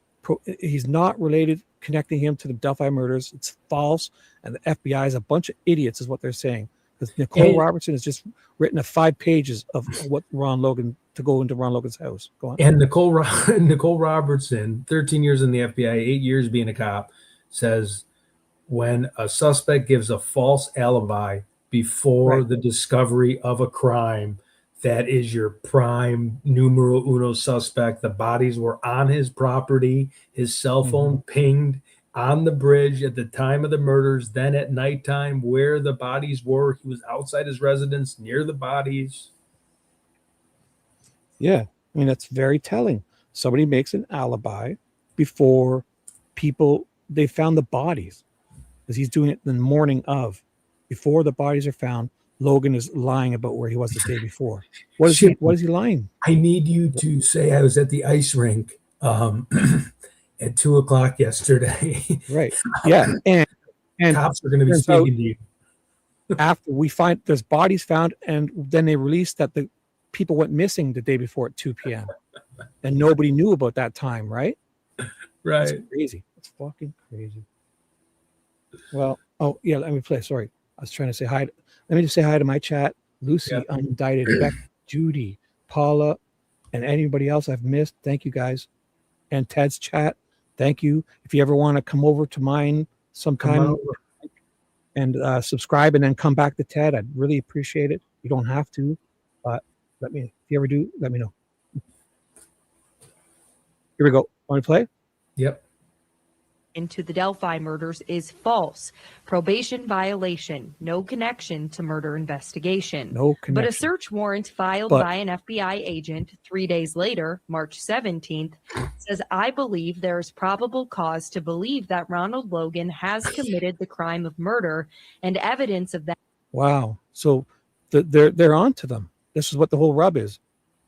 Yeah. Because the FBI is saying exactly up, and this is in 2022 after Logan's dead. So then Murder Sheet puts it out proving that the FBI thought it was Logan, but the police are tweeting out at the same time Logan has nothing to do with it. There's where the rub starts between the two. Because how can you sit there as a good old boys small town cop tweet out that these FBI federal agents with resources are wrong? 98 conviction rate. Yeah. So basically, these small town cops are calling the FBI a bunch of idiots, and then soon enough, they get booted off the case. And there's the Marathon gas station video goes missing, and ISP says it's the FBI, and FBI puts out a statement saying, no, it wasn't us. It was them. Crazy. Yes. that can be found on Ronald Logan's property. And that based on investigators' experience, it is reasonable to believe that the creation of an alibi prior to the here's your part, man. Yeah. Ted, would you like to read this? This is all you. Based on investigators' experience, it is reasonable to believe that the creation of an alibi prior to the discovery of a crime indicates culpability or knowledge of the crime. So everybody, this will be on Ted's headstone when he does the swan dive off the bridge later on. Off the bridge of platform 6 for yes, special warfare. We've already got his headstone written up. This is on it. Ted will be remembered based on investigators. Wow, what a great paragraph. I mean, it's just like a drop the mic. I mean, I want that on my headstone for sure. This is it. I will make sure of it. If they don't put it on your headstone, I will come and etch it on with a goddamn chisel and a hammer. I will sit there for all night long. I'll take meth and I'll sit all night long until I get this etched on the back. It'll be there. Don't you worry. It's great. Discovery of a crime indicates culpability or knowledge of the crime. Logan pleaded guilty to a new charge of being a habitual traffic violator on April 3rd, 2017. Oh, and he jaywalks too. So basically saying all these cops can nail anyone they want for habitual but Yeah, if you toe the line, if you're a bootlicker, you can jaywalk and speed and drive drunk. If they like you, they'll probably pull you over. You're drunk, they'll say, hey, jump in the car, Billy will drive your truck home and we'll get you home safely, Yeah. But if you're Richard Allen, you're going to jail 130 years. If you're Ted and you show up there and you just jaywalk, you're going to get a fucking $1,000 ticket for sure. Right? Yes. Bootlickers, like they keep this, like even Todd Click and all those cops. Every one of these cops could have they could find something on them, but if they toe the line, no problem. But if it's Todd Click or, you don't go with the narrative, they end up hamming you up for not crossing your T's and dotting your I's in some form. And you get put in jail. Crazy.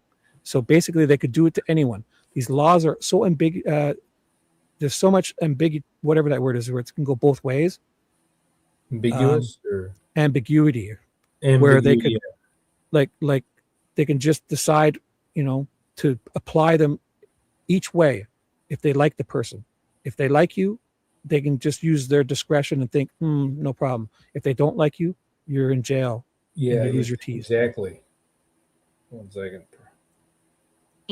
He was sentenced to 2 years in prison, a sentence that would eventually be reduced to home detention. The search warrant application reveals never before discussed details about the crime scene and how the girls were found. The agent says a large amount of blood was lost by the victims at the crime scene. The agent also says authorities found that 2 articles of clothing from one of the girls was missing from the crime scene, while the rest of their clothing was recovered. It also appeared the girls' bodies were moved and staged. Ronald Logan has never been publicly named a suspect in Abby and Libby's murders. He's also not been charged in the case. Logan died in 2020. He was charged with a probation violation for... Wait, was it 2020? 2022, I thought. Yeah, she messed up, I believe. Okay. Yeah, because he died just before this in 20. So she meant 2022. Driving with a suspended license. Now, I sent several detailed questions to Indiana State Police and was told they cannot comment on this case. Demi Johnson can't comment, and there's no gag order yet at this time, but they can leak. They can leak affidavits to Murder Sheet. They can leak Odin reports to Babs McDonald. They can leak bullet reports to Fig Gary Bodette. Right? Yeah, Murder Sheet. That's all proven leaks. Gary Bodette, Fig got the bullet from the cops, and before the gag order, but he puts out a video, and it was sealed. It wasn't released to public. It was still sealed. So there's 3 things: the Murder Sheet gets this PCA, the Ron Logan, Barbara McDonald gets the Odin report, and Fig Gary Bodette, Fig Solves gets the bullet info about Richard Allen's bullet. Who's that insane lady that sided with Richard Allen being guilty, and she's always crying, like she did like a 9-hour podcast on herself being stalked, and she wears a ton of filler and she's always crying? Lauren, HTC, Hidden True Crime. Wow. Lauren. okay. Yeah. Oof, what a trip. I felt like that was almost staged for views, but that was just me. Well, she's one of the ones that was credentialed media. She got access to things in court. Yeah, that people couldn't. Like Andrea Burkhart and that lawyer Lee were not allowed to look at them. And they're she was a lot lizard for Holman. you never know. Yeah. Basically, in the terms of, we'll get access to you. I'll say anything you want if you give me access. Because she did that interview with Holman when he's sitting in his log cabin. And Gray Hughes did too. Gray Hughes thought he Yeah. had it all figured out. As long as you Right. can give him $2,000 an episode, he'll do his Google Map thing. Hey, look, I can type in an address and zoom in. Did you want anything else, or you want me to? Yeah, let's see. What were we looking for before we got these distractions? What about the Connie Dillman? Or will she get pissed? Oh, I don't know. It all depends on where it is. It all depends because it was right there. News Nation. No, News No, Nation. no. That's like, it has to be like the yeah. lamestream type media, real whatever, credentialed media. Send your $11. No one leaves the stream. I'm going to put myself in jail until you pay me. Wow. So I'm just looking. You did a lot on Ron Logan, eh? There's my other bridge guy. You did is a this lot a on short him. one? I just don't want to. It says 12 minutes and 12 seconds. And I think I don't know what I'm doing there. I'm losing my mind there, I think. Just let me know if you see the one. Okay. I can go to your page and find it. She's nice, this Grizzly. She was on to lots of things before. Yeah, she's nice. Grizzly, Gisela. She's got a sweet, cute voice. Yeah, Grizzly. She's in Greenland or Netherlands. Yeah, Switzerland, I think. And she wears those glasses. It's Greenland or Netherlands. Oh, I think okay. Greenland. But she got an adorable accent. Let's see, anything. Weather. Delphi search warrant requested leaked, and what we know about Ron Logan. Oh, seems yeah. like the same stuff. Same stuff, yeah. Unless I could watch it, it's up to you. It's probably Looks like the same stuff. Same shit. Him going down the hill. Part 2. What is? Oh, was it part 2?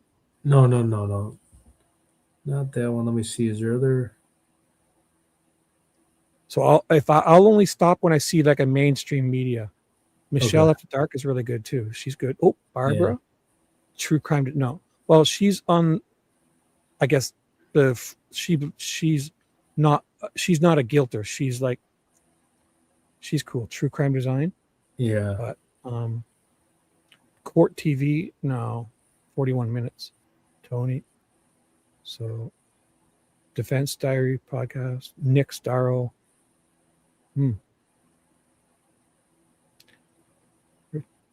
Lawyer Lee. She's the one who got yelled at in court because she was there. Her and Andrea Burkhart were getting the information out, and Gull would allow, when she tried to go up and look at the exhibits that the court was Gull was allowing credentialed media to go look at the exhibits that the jurors saw in the courtroom, not taking them out. And she tried to walk up, and HTC murder she got to, but she got yelled at and in trouble for doing it. And she was there just as, there's no credentialed media, right? Your First Amendment says free press.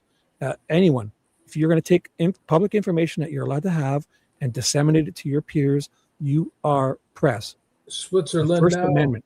I knew it. Free press.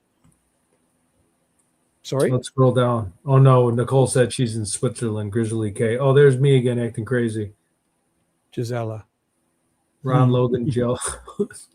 So I guess if you ever watch some of your early stuff, you probably cringe. Yeah, because I'm acting. What else is there? Is there any? What is that pissed off looking one? This is that same one we watched. Weren't we looking for something? What's below? What is it? This is you. Just look at this. Look at every Ron Logan. It looks like Jesse Ventura, the wrestler. Jesse the Body Ventura. 444 views. That was a long time ago. Yeah. Jesse the Body Ventura. Oh, the murder sheet. Oh, can't do that. Delphi After Dark. I can't do that. Fox 59. 1 year ago, Delphi defense team requests evidence related to inmate who, this is about Reese. So we kind of did that. Yeah. Oh, Daisy. Amy.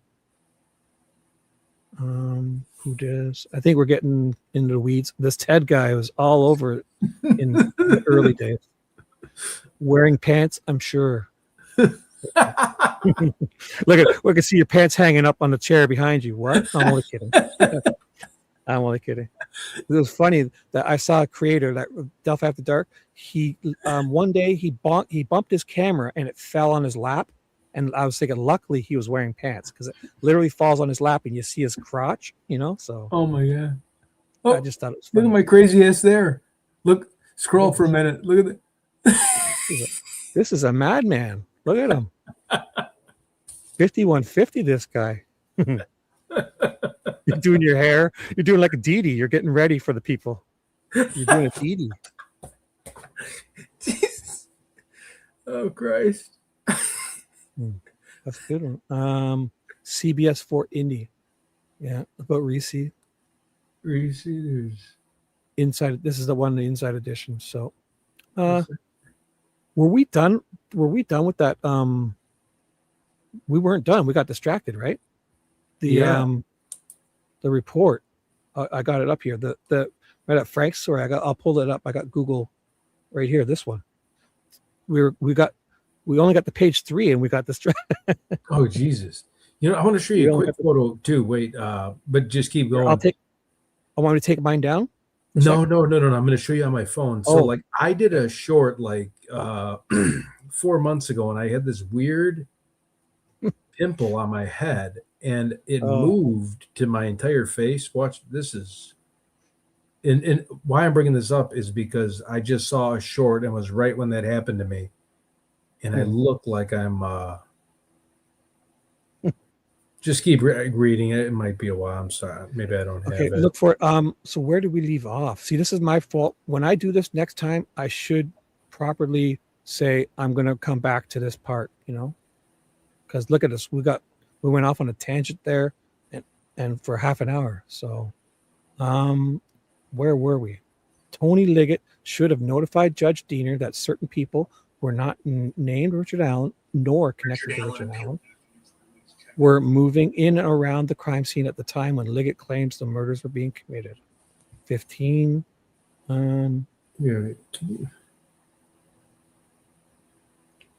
I got bit by something. Look how crazy my face looks here. I don't think you can see it. Oh my gosh. Yeah, I see it. Where's it on your forehead? Yeah, and it went all the way down to my eyes. And you don't know what it was? They thought it was they thought at first Mensa. They had to give me some Bactrim. I don't know. It started on my forehead. Is that crazy? It was a spider. Maybe a spider slept on one on your head. Crazy. So here's a 16. The said geofencing information would have provided evidence to Judge Diener that negated Richard Allen's presence at the crime scene. Liggett should have told Judge Diener that crucial, relevant, and exculpatory information, which had been available since 2017, especially when Liggett's affidavit was written in October 2022, over 5 years later. So basically saying he had information about the geofencing. He didn't tell the judge when he arrested Richard Allen, nor when he did his affidavit. Liggett left that out, that there's 3 other people. Crazy. That is crazy. Yeah, that he lifted up. This is about the Odin report. Did you want, or did we just want the cell phone stuff? Oh, the Odin. Yeah. The Odin. Remember how there's the Frank's report is about the 3 cell phones and the Odin report that they hid, that Barbara McDonald's had. So I was kind of just going through and reading the geofence ones.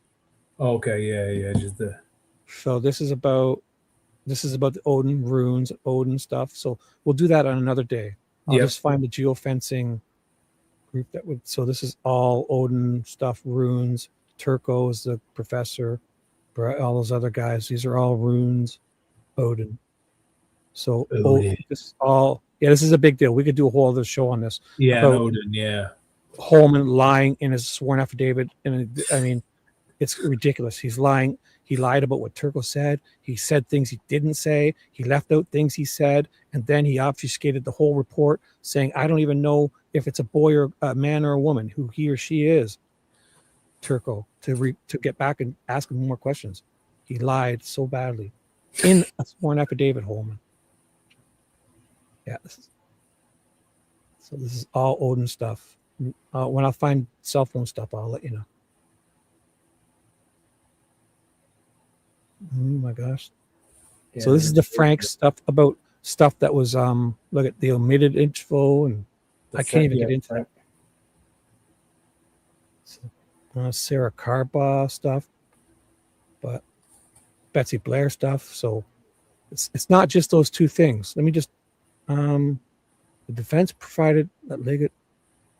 So this is about the false info, but not about the phones.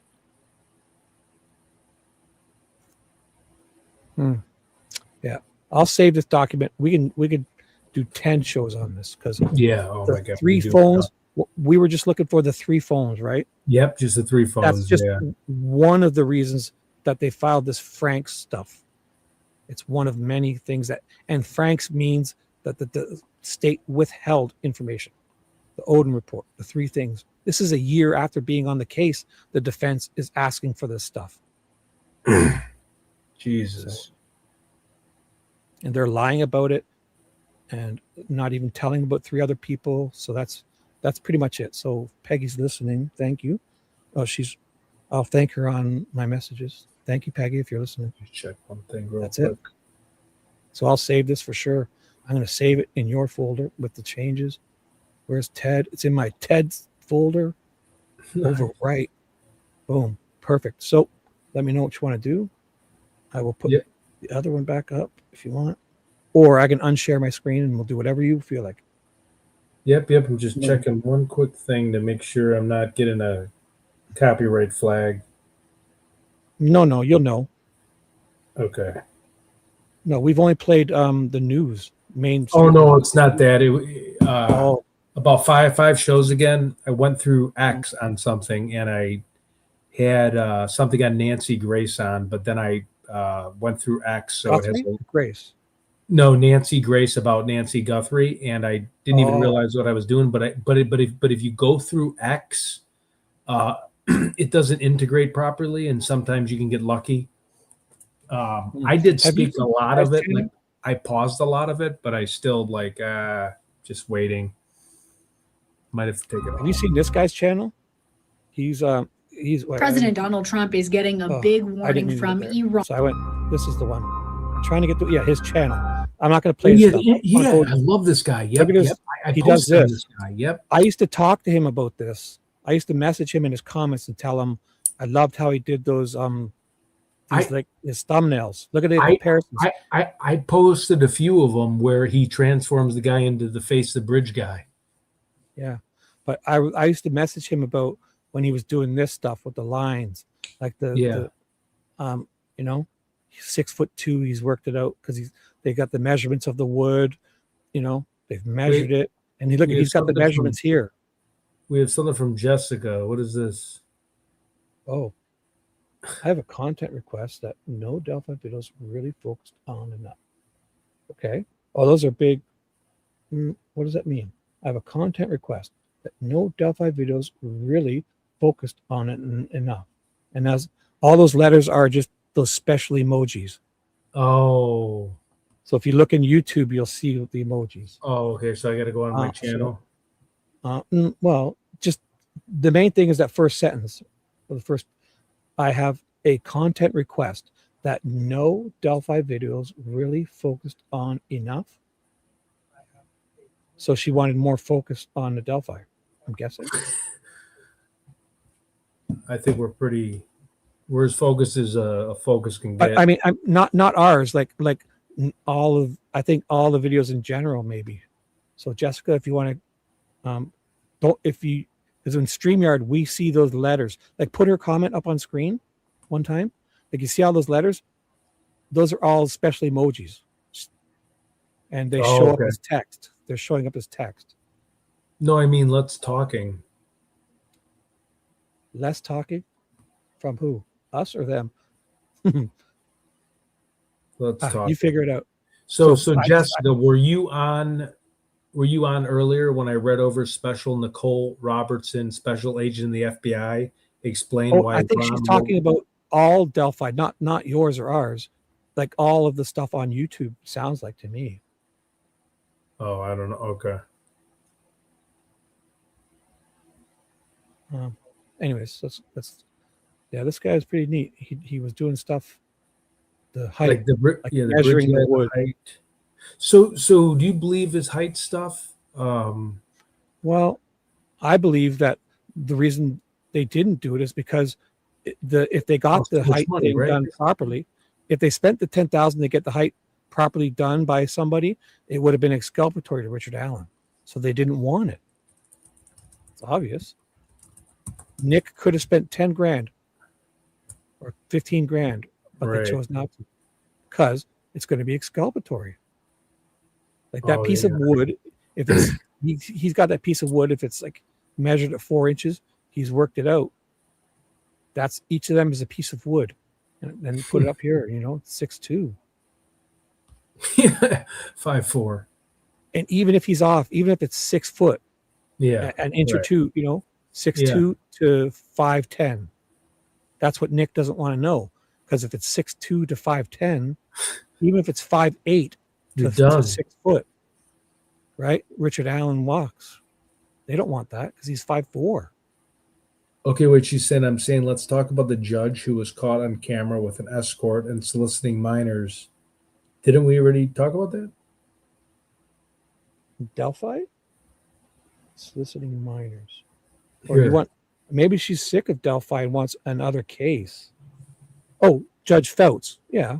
Yeah, Judge Fouts. Yeah, did you just hop on just weren't we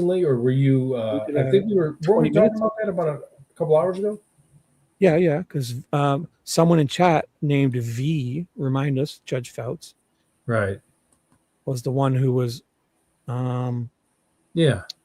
What brought his we name? Can go back with what V said. Hold on. So this guy was doing the height stuff. So how long did you plan on staying? Did you want to get going? Because we've been on a while. Yeah, I might have to pass out soon. Yep. I'll go finish up. So if anyone can send people, I'm going to start my live stream right away. Okay. Yep. So go over to finish up. If anybody wants to put that link in, I got my live stream. The one I have on my page, I'm going to start it. I scheduled it for tonight, but I'm going to start that one now. So I'll even go change the time. So what time is it now? It is, for me, it's only 12:23 a.m. So it's 11:23 for you. Yep. So yeah, I'll probably watch it. Here, do you want me to put your link in my post the comment thing? Yeah, let me change the time first. Wait, I'm doing that now. Wait. So I'm going to remove my thing from stage, and I'm logging into my StreamYard on another screen, and I'm going to go change the start time of it to, I guess, I'll put it for 1 a.m., but I'll start as soon as we're done. So in 1 second, before you do that, I'm going into it. I'm there. I'm going to edit it to start at 1 a.m. my time, which will be midnight for you guys. So today at 1 a.m., I'm changing it to 1 a.m. because you're going to end soon, right? Oh yeah, I'm okay. I just changed it. So if you see the live stream on my channel, if you can put that in, I'm going to go live whenever we're done. I've just changed it. I could put it to you if you want. Yeah, sure. Here, 1 second. I can put it in our private chat. Okay. In the comments. 1 second. Live. And it says, it says 1 a.m. Boom. I'm going to share. This YouTube is really cool. Share. Copy this link. If you could, if anybody wants to come, I'm going to do days 7, 9, and 10. We're going to watch a video of the Dale Warner trial. I'm recapping it without interruptions. If you're interested, here we go. private chat. Here it comes. Sorry. There we go. Put that in chat. Okay, give me 1 second. I just do Control C, right? Then Control V. I don't know. Wait 1 second. Just copy and paste it into your Yeah, chat. Yes. Okay, wait 1 second. Sorry. Or get unindicted as a mod for you. Or critter. Yeah, I haven't seen a lot of my mods. I'm usually the after Oh party. no, she's my Discord. mod. She's Oh, my okay. mod. There you go. Everybody, that's the next one. That's my Also, live. I don't know if they can click on that though. That's what worries me. Let's see if we can. If you put it in, they can. Oh, they can. Yeah, if they can see it. Yeah, I can see it. Okay, cool. No, I just don't know if they can click on it though. Can they? Because I can't click on it. No. If it's in there, they can. Oh, It's okay. only like for me, I can't put the link in there at all. Only Oh, a okay. mod or the owner can do it in their chat. You know what I'm saying? Yep. So if it shows up, it can work. I definitely watched the Dale recaps. Jessica, come on over then, because I'm playing it again, the trial, without interruptions. So Yep. come on I'll over. probably be over there too for a little bit, before, just to. All right. Well, this has been great. Then, if you want to finish her up. All right. Well, everyone have a good evening. Thanks, Shippy, for joining us, and we'll join you at your channel over there. Yeah, I'm starting at 1, but I'll start earlier. I just need to go and eat something. I'll be 10, 15. I'll definitely start by 1. So one year. good. Okay, in a half hour, basically.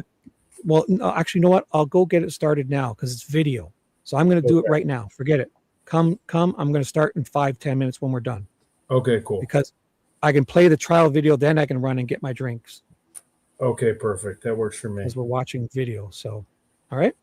Okay. Thanks, Ted. Been fun. Yep. See you next time. Bye. Bye-bye.